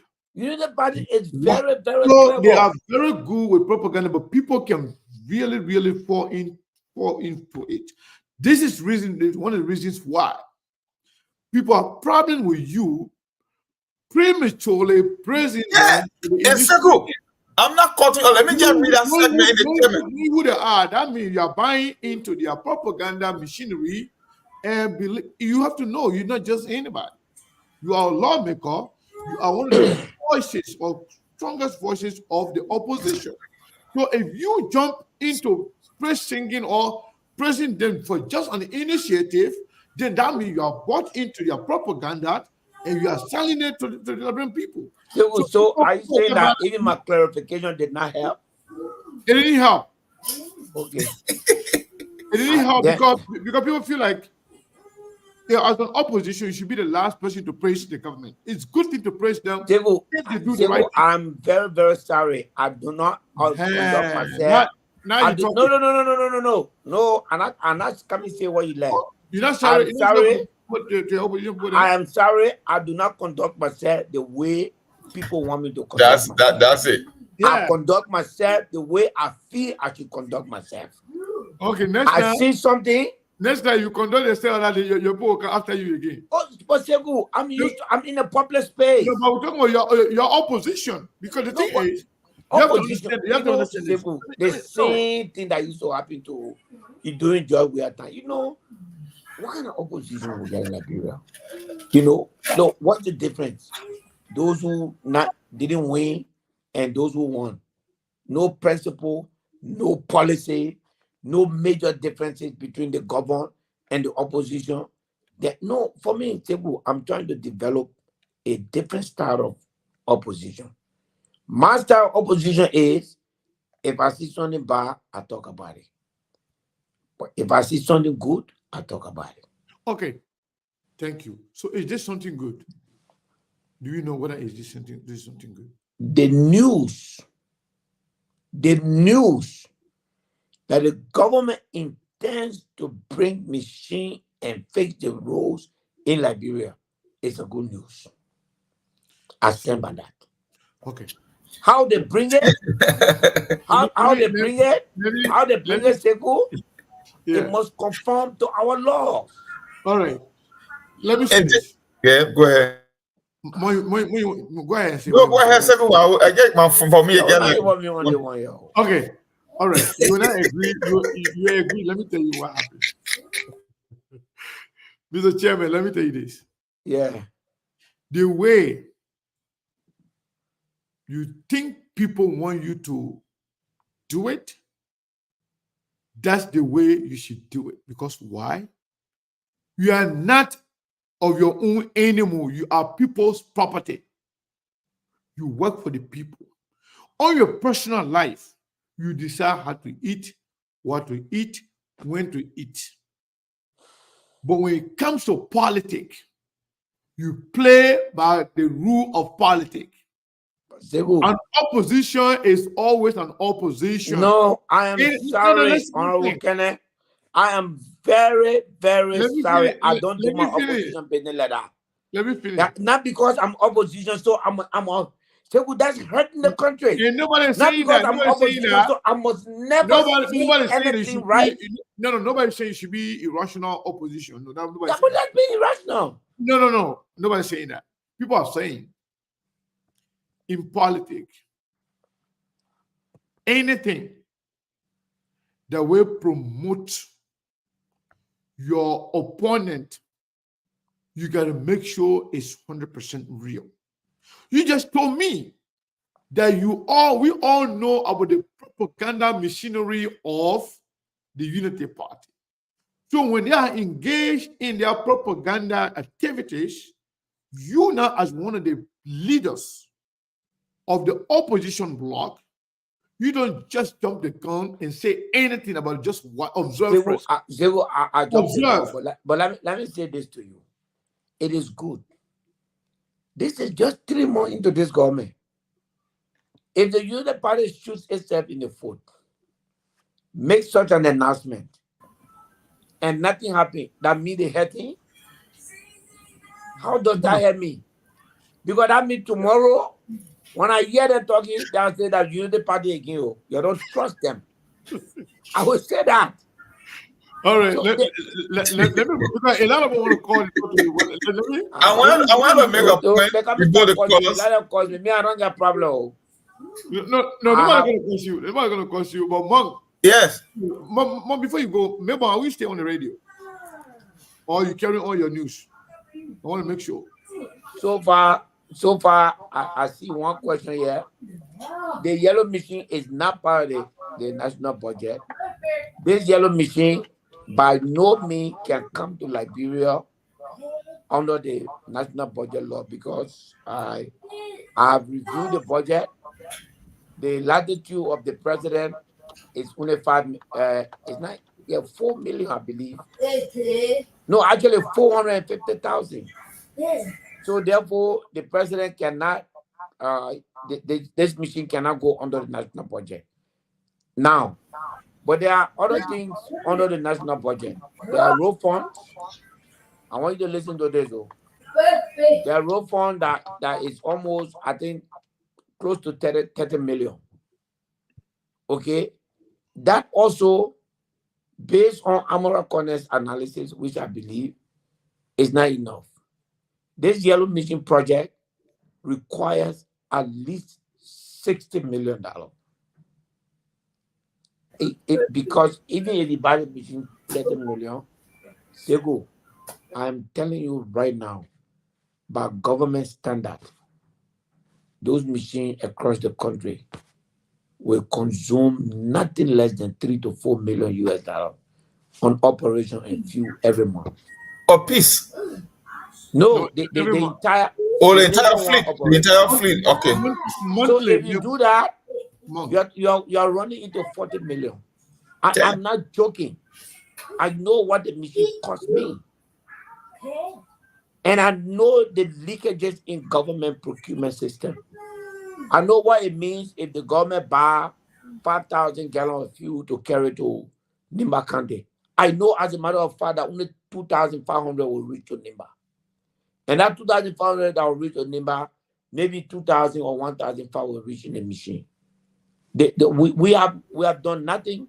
We have put nothing in place to so therefore, I look forward to hearing the president. I look forward because, let me tell you what will happen, Sego.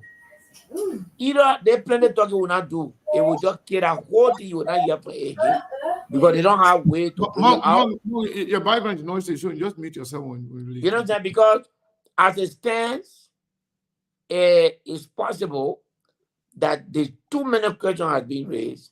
They may not probably have, because today is Monday. It's Monday night. Any responsible government would have answered this thing today. Up to today, so far, maybe, but there's no official reaction. That means something wrong. The fact that the Ministry of how you call it, Information.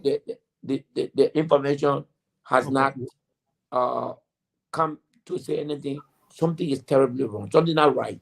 They are scrambling with the information somehow. My argument is it will discredit the government and the suspicion. And when I spoke to my opposition colleagues, my fear to them was if you start hitting this thing, the United Party I know will say we want to bring the machine here, but the opposition people, the one that made the people scared and the people withdraw. That's the reason why they're capable of doing that. So at the end of the day, for me, you bring a machine, bring it. There's a law that governs that. Right now, that machine can only come on a loan or grant. Either way, it must be reported to the legislature. It cannot be covered by the bank. Now, even if a government gave the machine, yes, if the machine is given to us free, we must know who is giving it free. We must know what is the connection of that person to current business interests in Liberia. So this 50-50. Let's hear from Mon. Mon, go ahead. You see, the chairman, I understand the chairman, he want to be optimistic, he want to play he want to be Look at some people calling me say I want to join United Party. Yeah. I would never join United Party. Yeah, that making me vexed. Nobody must tell me. It's not fair to me, man. Yeah. Yeah, United Party that spawned my knee in the country here for 3 years, destroy my reputation, make me look like a criminal to everybody. You telling me today that I'm going to join them? Hey, man, you start treating me like that, man. Yeah, but They will talk to your people. They must stop this, man. I mean, don't expose yourself to that kind of narrative. You should avoid that. Why matter? But I cannot start talking the truth. You can talk the truth, but you're not even sure of whether or not it's the truth or lie. That's the thing. No, what I'm sure what I said is the truth. No, what you said is the truth, but you can't go praise people for something that you don't even know what it is. Simple. If somebody bring a good idea, I say good idea. But we look forward to it. I mean, you're not supposed to talk all the time. You can just observe. I'm a public official. My opinion matters. No, you're the same people. You see, I will learn to be silent a few days. You will soon take the phone. Oh, chairman, you know that you got silent now, eh? Yeah, forget a comment for now, like Tiola said. I just posted something on Martin Colley. I just said if Martin Colley is correct, I mean if Martin Colley is right. And see, Martin Colley said, the people that are praising you, they come and start insulting you again. Yeah, but Tebu, that daily one will get used to the up and down position. But me, I'm very constant. Okay. I have no side. My side is Liberia.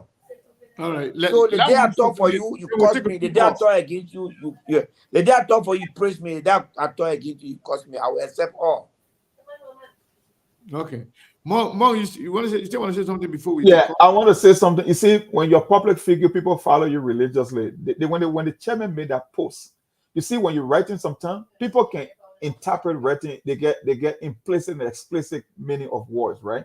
There was something that the chairman put that he made in his own post that raised eyebrow. That's why I said he and Amara Kone are literally taking the same position. Hey, what did I say? Okay, listen to what you wrote, right? You said there are conflicting information about the funding source for this machine, but I will assume that no matter the source, it will and must conform to the law governing our procurement procedure. The legislator will play a role in the process as well. That's why I'm telling you, you and Amara are coming from the same position, except the approach is different. Amara on his smell blood, because when you say no matter the source of the fund, the first thing that come to mind, oh, the chairman, ain't know when they told people that George Jack can even go and take money from the devil just because no. Mom, I qualify my statement. Yes, but people will not. I said whether it is a loan, because that's a source, or whether it is a grant, that's also a source. I say when it comes from money laundering, No, I know, but people I say will when it assume. comes from drug dealing, but I laid down the example of the source that I was referring to. I said no matter is the source of the money. You see what I put there?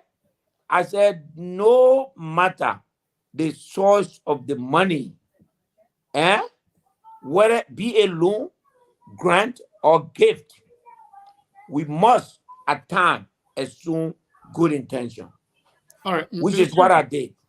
I believe the executive mansion will follow the procedure, the laws in procuring or acquiring these yellow machines.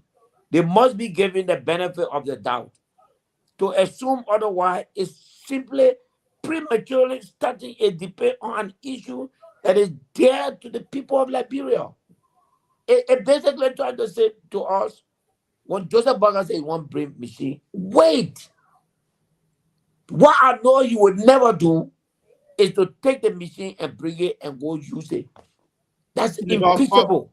Mr. Chairman, what do you say about Dillon's post? What Dillon say? When Dillon said that Let me see. the job, the president can go and negotiate, do all the deal and everything. The only thing you people supposed to be doing is to ratify. So that means, and I think that is in contradiction with what the Constitution says. Because he's saying the president can go do everything and whatsoever he wants. The job of the legislature is only to ratify. That's what Dillon's supposed to say in his post. And that's not what the Constitution says. Do you have something to say? That's why I want to ask the chairman if he had read Dillon post, whether he was going to make his post like the way he presented his post. I'm trying to find Dillon post, but I got Dillon post there. Let me just read it for you quick. It's very short. He said, on our governance system and by law, the executive branch is authorized in power and allowed to negotiate and secure concession deals, financing loan agreement, enter into a bilateral or a multi-bilateral agreement, sign international treaties or protocols, etc., on behalf of the country and the people. For check and balance, under any of these circumstances, the legislature will rectify in order to bound the country and people of Liberia to such a deal and agreement. But the legislature come into play mainly and only after the executive branch has concluded all necessary and required process leading to consummation of such a deal and agreement. So yes, a video presentation at the cabinet retreat under the executive branch displaying ongoing negotiation for roads equipment is not a consummated or bounding deal yet. So Dillon literally killed this thing. It's just a speculation. Yeah, well, again, sometimes we disagree and then we all come to the same conclusion. Senator Dillon is basically saying that no matter where the government goes, it will have to come to the legislature for approval. So, yeah, but my question to you, Mr. Chairman, according to his post, should the government not only enter into negotiation, but conclude everything before coming to the legislature? Okay, so because he was very conclusive in that statement. Yes, that's how is a type of foreign policy.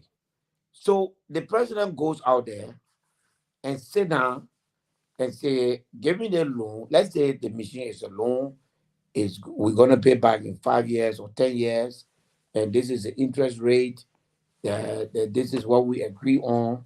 And then once the two parties have an understanding, not sign, once they have an understanding to say, we have not agreed that you give me this machine and these are the conditions, then the president will now submit that understanding to the legislature to say, I have agreed these terms with these people.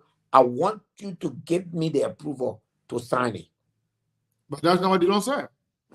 If he didn't say so, then Dillon's statement implies that it must be the president can go ahead and do it and conclude. Go ahead, do it and conclude before we can come in. Cheku, I think Dillon is right. The executive function The executive function is different. The legislative function is a matter of ratification. If it is not concluded between the parties, the legislature cannot act. Joseph Bauer can go and conclude, and then he bring it to all. We can say we don't want it. It died. So my point here is that when Dillon say, how we actually define the word conclude, the deal is done. So if the law is saying that the president, because what the Constitution says, I was reading under the legislative power here, all revenue bills, whether subsidies, charges, inputs, duties or taxes, and other financial bill shall originate in the House of Representatives. And what I'm saying here, if this particular thing, we are talking about money here, the government will be responsible to pay some money for this, whether it's loan, whether it's cash payment, whether it's going to be paid over time. Any financial obligation to Liberia, it must originate from the you really get your opposition cap on today. I'm not opposition. Because at the end of the day, I'm not opposition. I want you to take it back. Okay, I'll take it back. I'm not opposition. Yeah. I want you to see this. Imagine Joseph Bauer come to you to say, I want to go negotiate with that man. Agree with me. And so, then you're not getting free hand before you go to the people to go. You tell you, okay, I want to go discuss with that man. Give me the authority to say anything I do with that man is final. I need your approval so that I can go do it. You know how dangerous that is? That's like a blank check. That's why it's the other way around. That means negotiate because it's a bilateral. First of all, man, nobody even know what the hell this thing is. So what are we discussing? Are we discussing law? Are we discussing grants? I don't know. So this thing here is too. So in short, let me agree with your logic and that of Senator Dillon, right? If you go by your logic and agree with Senator Dillon, that kills the propaganda aspect of this thing. Of the Unity Party. Yes, they have not done nothing yet. Informing the world, the Unity Party have done. Unity Party bringing machine to face the role in the country. Unity Party is about that one is PR. So everything is just propaganda. There's no meat on the bone yet. Mm-hmm. Is that what we're saying? Tego, I agree with you. I also agree that maybe, I'm a politician, and sometimes one of the strengths of a man and his weakness is to say, I'm wrong. Maybe one like me should have waited a little longer. That's right. That's one thing. Maybe I should have waited a little longer. But I hope you feel my pain. I hope you feel my enthusiasm. I know what our people are going through. So just hearing that news. So we just a fast month. When it's 7 o'clock, you want to run to go eat. Nobody will start you from it. So when I hear government saying we're bringing machine, I just wanted to say that's a good idea you get there. Just make sure the idea you get you implement it according to our law. But you look at that part I say implement it according to our law, nobody hear that part. Mm-hmm. The part that people hear, I say the process for the initiative. That's what people I don't regret praising. I do on second thought feel that maybe I should have weigh in later. Maybe, maybe, maybe I escalated the debate. Maybe it's my comment that even escalated it more. Yeah. Maybe what Mamaka said, people were finding a way around it. But between yesterday and So today, can somebody tell me what Mamaka actually said? I didn't listen to it. Yeah, I didn't listen to it myself, but I think she was one of What did those. she say? but you're criticizing something you're not listening to. No. Me, I'm not criticizing anything. I'm just following. No, for me, I read an article in the news. I listened to read the information, but I didn't listen to presentation video. what she said. And she was one of those that were praising the government on the initiative. I mean, they did some voice recording while they were doing the presentation. It almost like people giving testimony or something that already happened. That's the impression they created. Exactly, Mon. The reason why I'm asking, I want to know whether she conclusively say, Yeah, all What Jonah Baga about- were ready to rescue the Control it. country. Something yeah, like if it's like an initiative or is all done, it's all done, and they already purchased there, or they're already bringing dates, they have timeline. I want to know exactly what she said, because the thing is, Joseph Nima Bwaga government, for the most part, they believe in distraction, and since they took over, they have no direct, there's no sense of direction, if you will, because they like doing 100 things at a time, nothing to hold on to. Since Joseph Bwaga took over, when he went to DC, he talked about how all government officials, including himself, going to make their assets public. That didn't happen. Joseph Bwaga said when he takes over, he's going to make sure that all government agencies is audited. That didn't happen. Joseph Bwaga, in his speech, he talked about how George Weah getting 20 million as opposed to 41 million. And that was not clarified up to where we are. Everything Joseph Bwaga has promised. Joseph Bwaga said the rice price will go down, gasoline price will go down in his 100 days. He is yet to tell us any justification as to why that didn't happen. Joseph Bwaga came to America. They say they're coming here to, get a lot of things for Liberia. What happened? They came. They are not giving us any report from Dallas, any report from Atlanta, Georgia. Now, but they came back into the country, rice price negotiation started. Price is up. Leaving all that unresolved, and then they jumping on our machinery.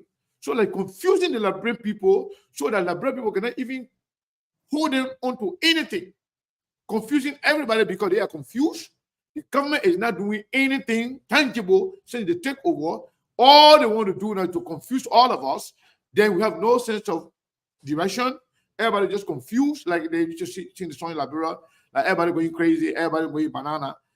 No head, no tail. Everybody just crazy. The defenders are defending the Unity Party.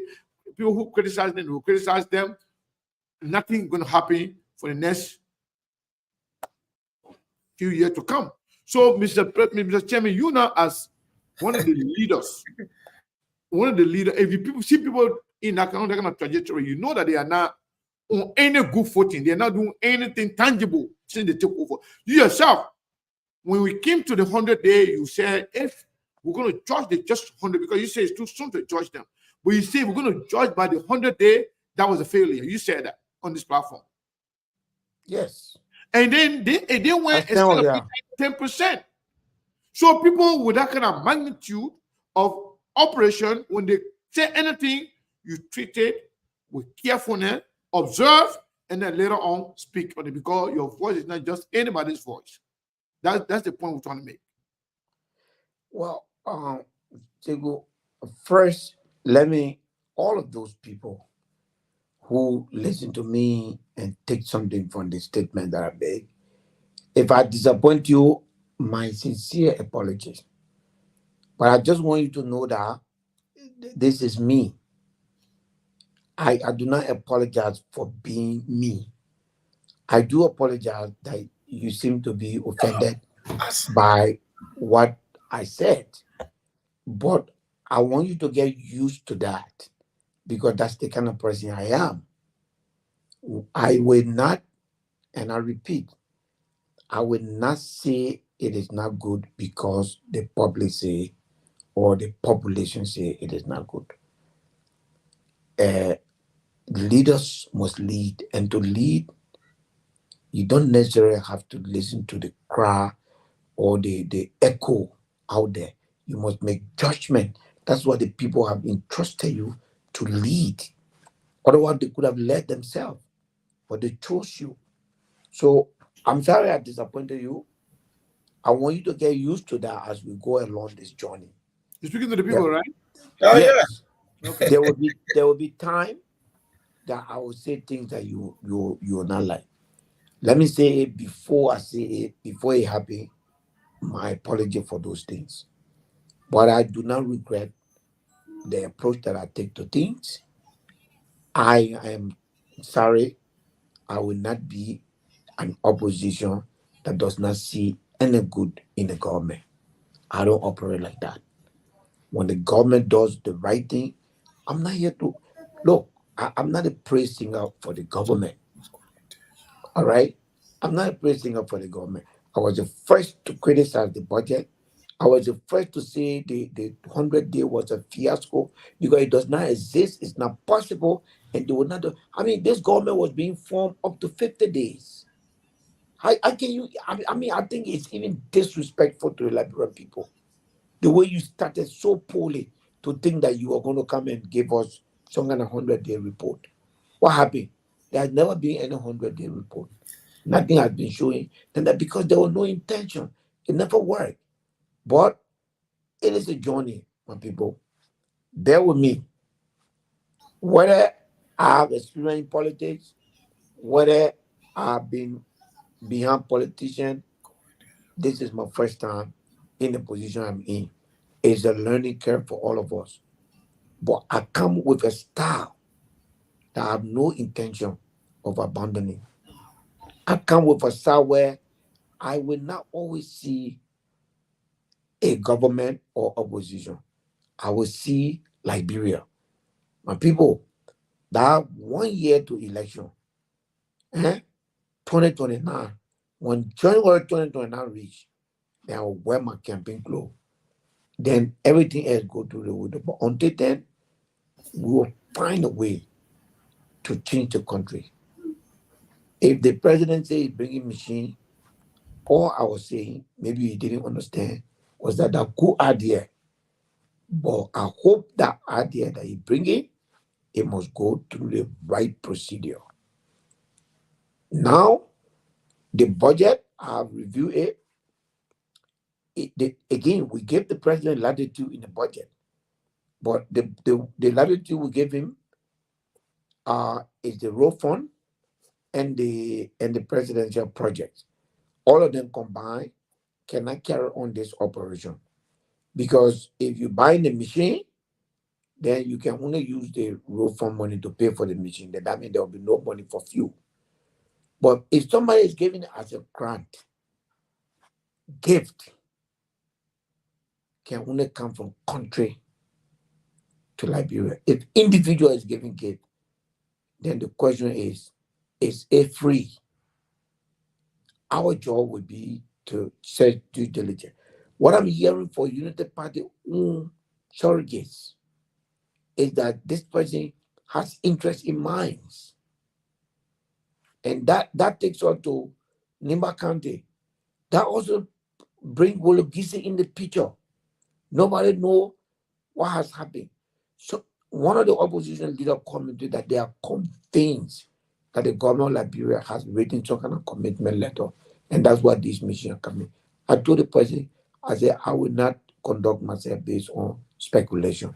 But we see there is absolutely no way this government can and will ever be given the opportunity to abuse our right. Our laws. We are strong enough, and anybody who try it will move the president. But we have the power to impeach people, and we'll do it. So, We have Mr. the power Chairman, to impeach people. Mr. Chairman, I think that's fair enough, and I think your people, they listen to you, they heard you. So, Mom, before we, I have another question to ask the chairman before we go. Yep. Maybe you have something to say before we The reason, that's why I told the chairman, I cautioned him from the beginning on this particular topic. Good intention or little bit wrong on the timing. The only difference between Chairman Billington and Amara Conan was the chairman just took up on a massive infrastructure project, bridges and roads. So hearing that kind of news, you'll be like, you know what, this is something positive. That was his position. It was non-political. The only difference was the timing. With Amara Conan saw it as another coastal highway. Looking at it from a budget standpoint, looking at it from a procurement standpoint, he was like, no, this sounds too good to be true. Because I was just on the budget committee, we know what we allocated for road and maintenance. That was Amara's position. So Amara picked up the phone to call them because he was like, this cannot be true. Amara knew that these guys were very, very deceptive. And this thing is still in negotiation, but they presented if the deal was already done. Tomorrow, what we'll do on the show, I will bring the presentation video. Because they recorded their voices on the video, making it look like the deal was already done, that Joseph Boga is about to start building roads in Liberia. That's how they make it seem like. But guess what? It was Amara Conan that exposed them because it was because of Amara Conan that they don't come out and say, no. We didn't tell you that we bring equipment, we didn't tell you that we're negotiating.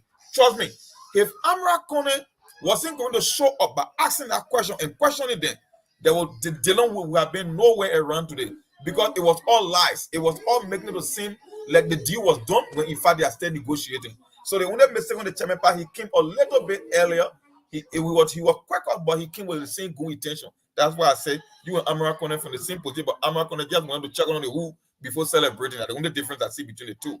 The thing, Monk, you know, and I say that over and over again, is that this is a governing process.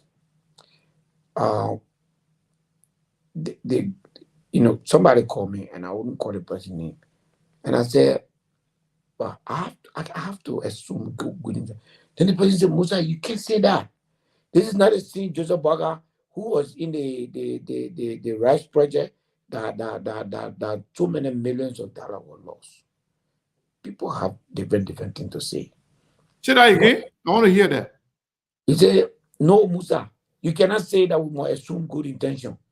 This is the same Joseph Boga that was involved with that rice project, that Lower County rice, that huge rice project that was a fiasco.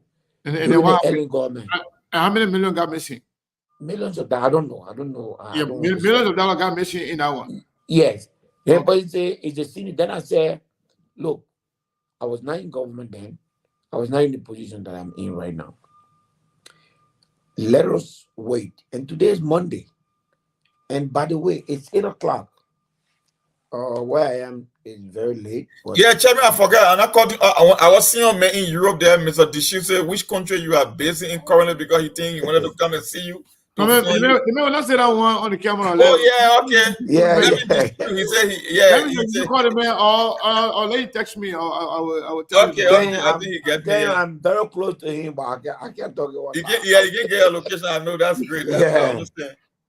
Yeah. So, Mr. Chairman, I want to say thank you. We have gone over our time on the radio, and even though you're here, but me, I always like to speak for them too because they be very generous to us, and I want to also look up for them. So maybe in the next 4 minutes we'll get out of here. So, Mr. Chairman, Joseph Boga came to America. We learned that they spent about $2 million plus of our money.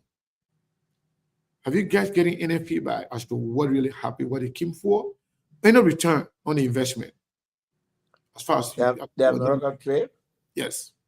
It was a waste of money. Really? Complete waste of money. But look, let me tell you something, Chief.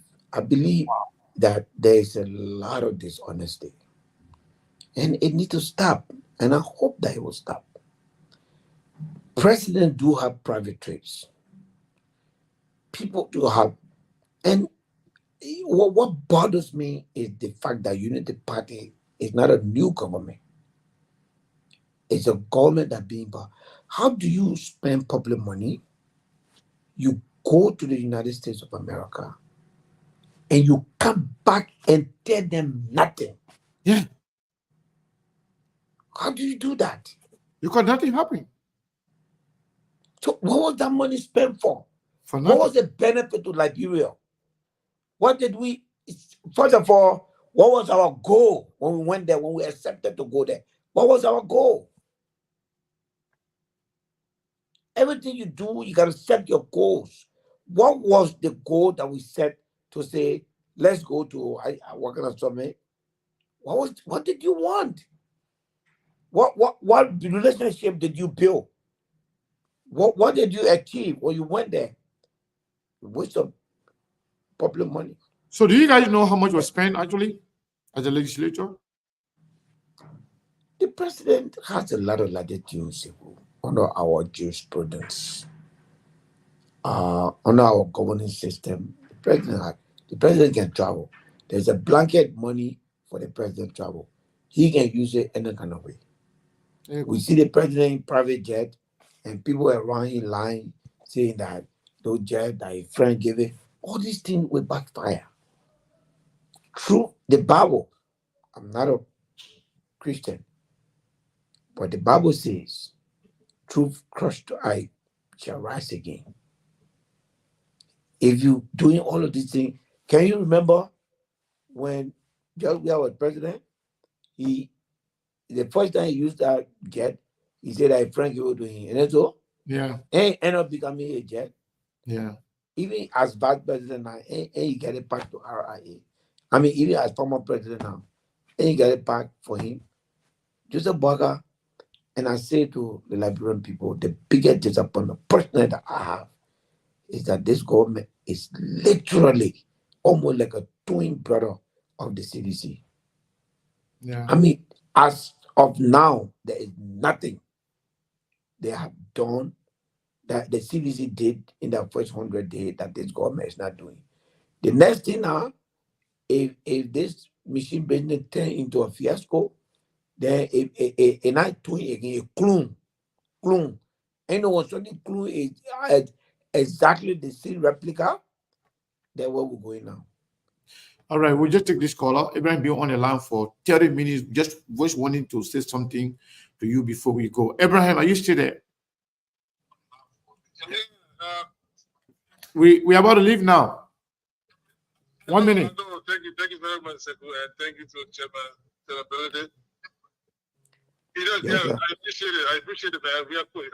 Chairman Ability, you know one comical thing you said today.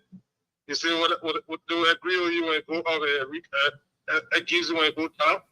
That was so funny. But listen, you know, Chairman Ability, I think your apology that's the right way to go.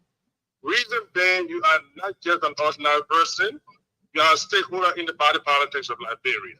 So to be very fast in writing these things, sometimes it raises eyebrows. And here's the thing. The presentation that was made at the retreat portrayed the whole process as a foregone conclusion. Because it's like to the point that it's even showing pictorial. I know it might be an AI thing, but it's showing a pictorial with backup picture on machines telling you that those purchases have been, the procurement have been made. So my question to you, because you stated here, if it is not the case, the legislator will take actions. Why if the country sit and these things are brought in and those things are criminal on its own or are done illegally? What will the legislator do? Will you ask the government to send the thing back to where they got it from? That's my first question. And secondly,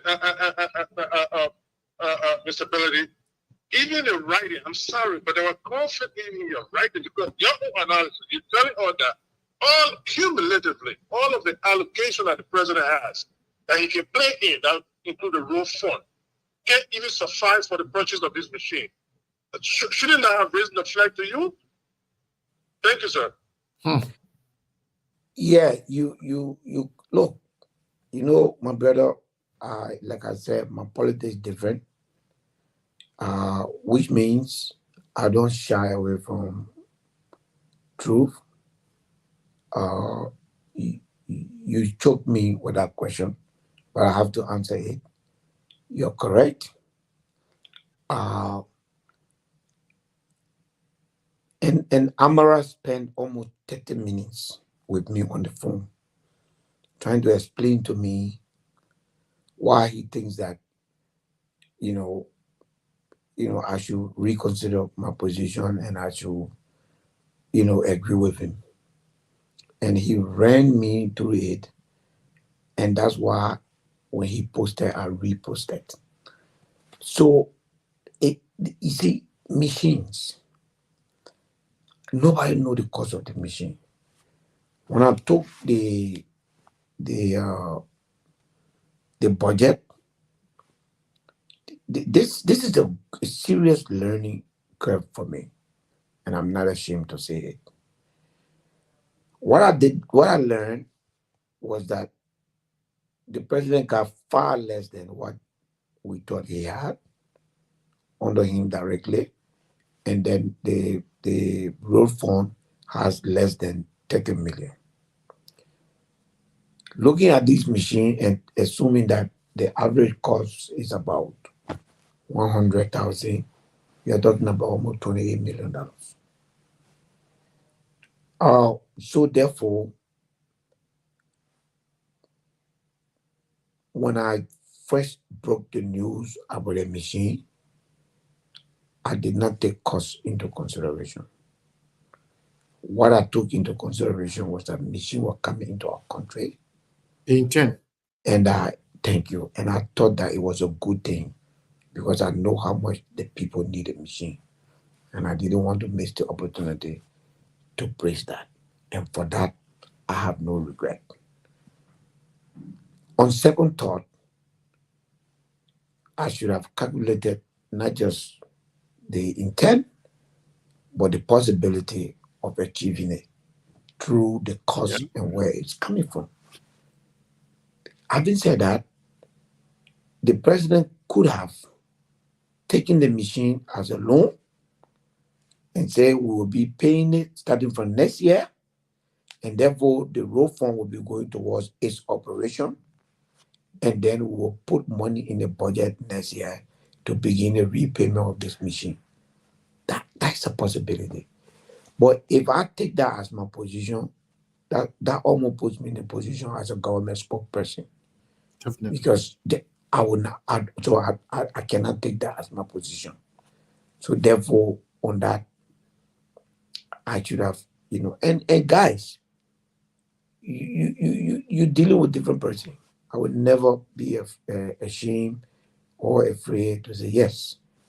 If you turn back the hands of time and give me that that Facebook post to repost today, I will say that unless the government says exactly how they're going to go about to implement this, I will only say it's a good idea, but under our current budget situation, I don't see how such idea can be. So it becomes more of a dream or a vision than an idea to implement. But that's fine.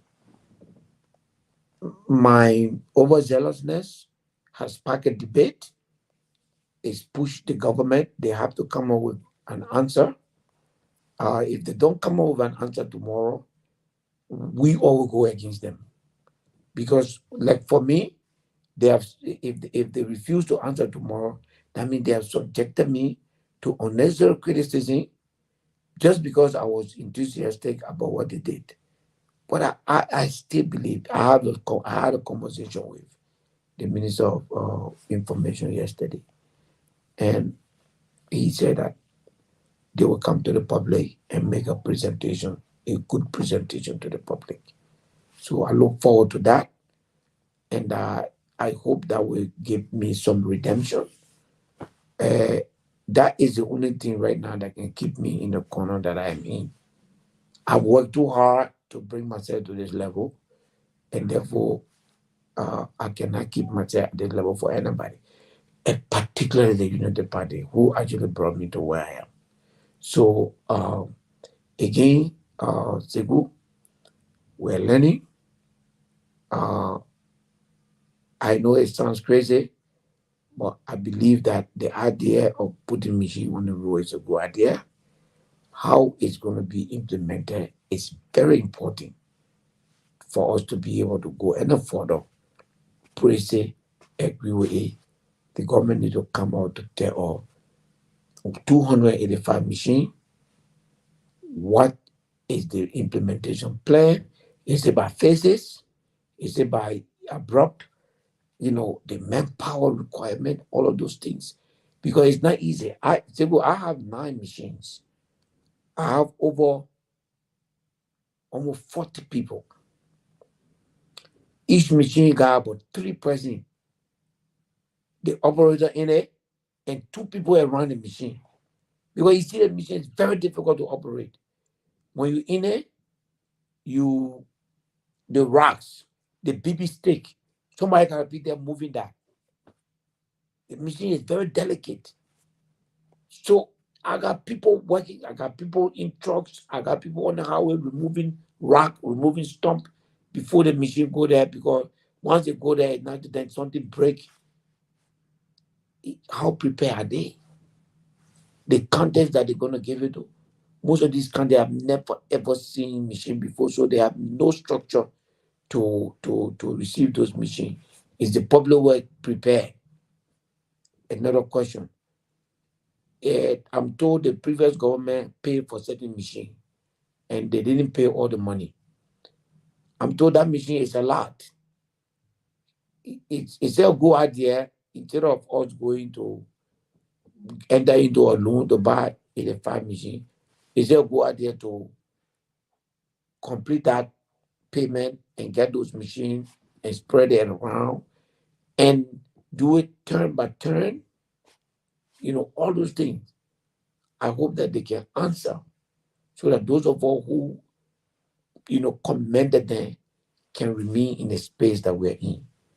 But if they cannot, today's Monday, I cannot continue to hold this position unless the government of Liberia comes up with a plan to say either this is true or it is false, or this is our plan to implement it. If they cannot do that by Wednesday, then someone will consider the statement to be lie and an irresponsible statement. And I will invite you on Wednesday to come in. Yes. So we are about to leave now. So Ben, my man, we say we're closing. I say everyone was the last person. When you call now, if I don't answer you now, you will say, "Oh, my man, you took Abraham, he didn't take me." So guess what? My call kept going to Steve. The calls are routing to Steve. Oh, okay. I see why. Okay, but go ahead quickly. So the chairman will answer you now, but he is closing. I want to thank the chairman, and I'm happy he's a businessman.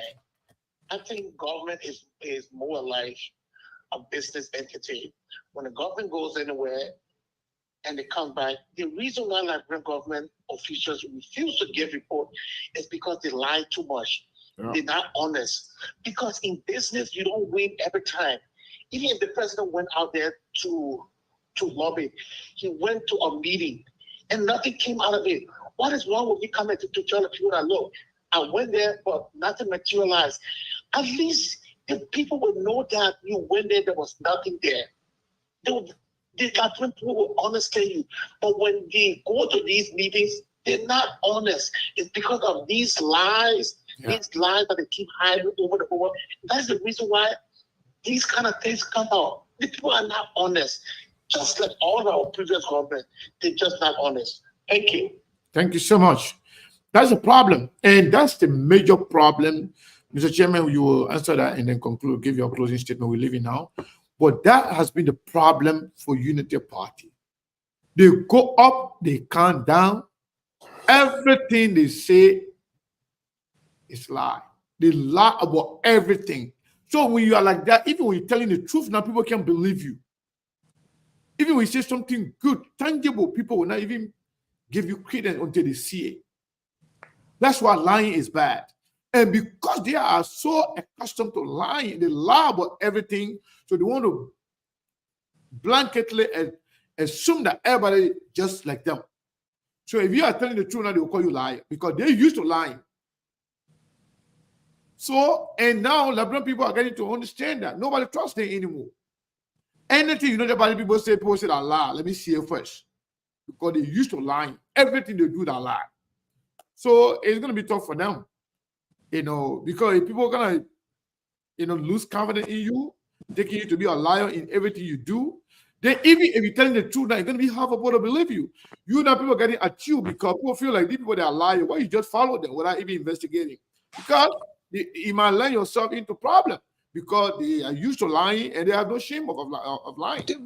No, but you see, also, these are the people Liberian people are choosing to run the country. Yeah. These are the people Liberian people are choosing. I have no choice. They voted for them. They are the one that run the government. The executive is the executors, and I have no choice but to work with them. They represent the mandate of the Liberian people. In Nima County, my district voted the highest for this government. Yeah. I just think they're voting for me, but they voted the highest for this government. So this is the government that the people want. The people of this country are not ready yet because they can just go and be emotional and sentimental and choose election. So nobody can harass me here for telling them, for giving them support where necessary. Because you can just go and just vote like that. You have choices here. This is the choice that you both made. So what should I do? I've been elected by my people, and they say I'm gonna work with them. Where necessary, I'll work with them. What I will do next time, and first of all, I want woman coming. Let me wait because I expect them to respond to this thing tomorrow, Segu. Yeah, they If should. if they cannot respond to this thing tomorrow, they are in trouble with me. I'm telling you. And they will be taking a lot of goodwill from me. That means the opportunity I gave them, I will never give them. Because at the end of the day, Segu, this is the government of the people. Yeah. Therefore, it is upon all of us to support them. But if they are not going to be honest, I'm done. And I can promise you, they will never be honest about anything. The people can lie about common things. Something that you're not even supposed to lie about. But because they're so accustomed to lying, things then that you can just say without even getting into trouble for it, they will go and lie about it. Why? About it just, a curse for Liberia because they lie too much. They lie about everything. Even because they used to lie, they call Joseph Baka is a liar. Even Joseph Baka is because they defend everything. But Joseph Baka go down and tell the truth. I think the biggest problem the president still has is that he is not running the country yet. No. 100%. And I hope that he takes over the country very soon. Segu, you can say anything you want to say about Joseph Baka. But I believe that he has an idea about governance. Why he has not seized it and run away with it, I don't know. But he has an idea about governance. Right now, he's not in charge of his own government. The government is running helter-skelter. There are a lot of things going on. He has to be careful. Yep. He has to be careful. Even the announcement that was made, I feel like this is such an important thing that they could have probably packaged it better. Yeah. And the kind of information, you should let it come wholly. Yep. Some of us could not have been caught, in the middle like this. And I cannot now say because I'm beyond reproach. I hope the United Party can help me by allowing me to justify my position, to praise them for this mission, by coming out to the Liberian people within the next 48 hours to say, this is the story of the mission. This is what I'm hearing from senior United Party officials. They are divided. Half of them have no idea about this machine. The other half seem to suggest that it is tied to the mining company. All of that could be lie. So we are hoping that they will come to the public to explain themselves and help us, and make some of us to look good, so that tomorrow when they do something good again and we praise them, so that people will not come out. But if you make this one praise I gave you, if you make it sour in my mouth and now force me to apologize to the people, how do you expect me to do another one tomorrow? Thank you, Mr. Chief. So I will. Thank you so much. I'll be reaching out to you on Wednesday. And I want to say this, I want to take this time to say thank you to all our people. Suppose they won't call. Yeah, but we got to leave it today. Let it call on Wednesday, because we've been here now for almost 3 hours, and I'm so sorry the news did not go. Maybe on a Monday like this, I'm sorry, but on a Monday like this, you can cut us off for the news so that we can stay on, because the news is very important. But hopefully the people will listen to it in the morning. Yeah. Tell the person we're sorry. Yeah. But maybe thank you guys so much, Mr. Chairman. Thank you so very much for showing face in the middle of heated conversation. And by the way, one person said 125, and I always say, oh, thank you for this show. Because what happened before you came on, we actually, elevated the conversation to the next level. We know exactly what United Party is good at. When they say United Party good for propaganda, the people can just sugarcoat it. United Party is good for lying.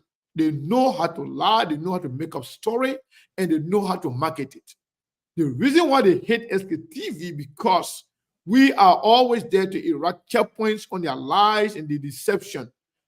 And every time they do it against the Liberian people, we will definitely report it. I want to say thank you to all of you. Mabel, thank you.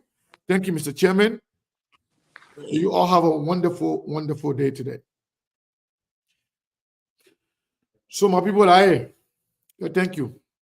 And the person that sent all the $25, I appreciate it so much. For all we appreciate everybody, especially this person is one of those people that always contribute to SKTV. So we can't thank you enough. We appreciate you, and we'll see you guys tomorrow.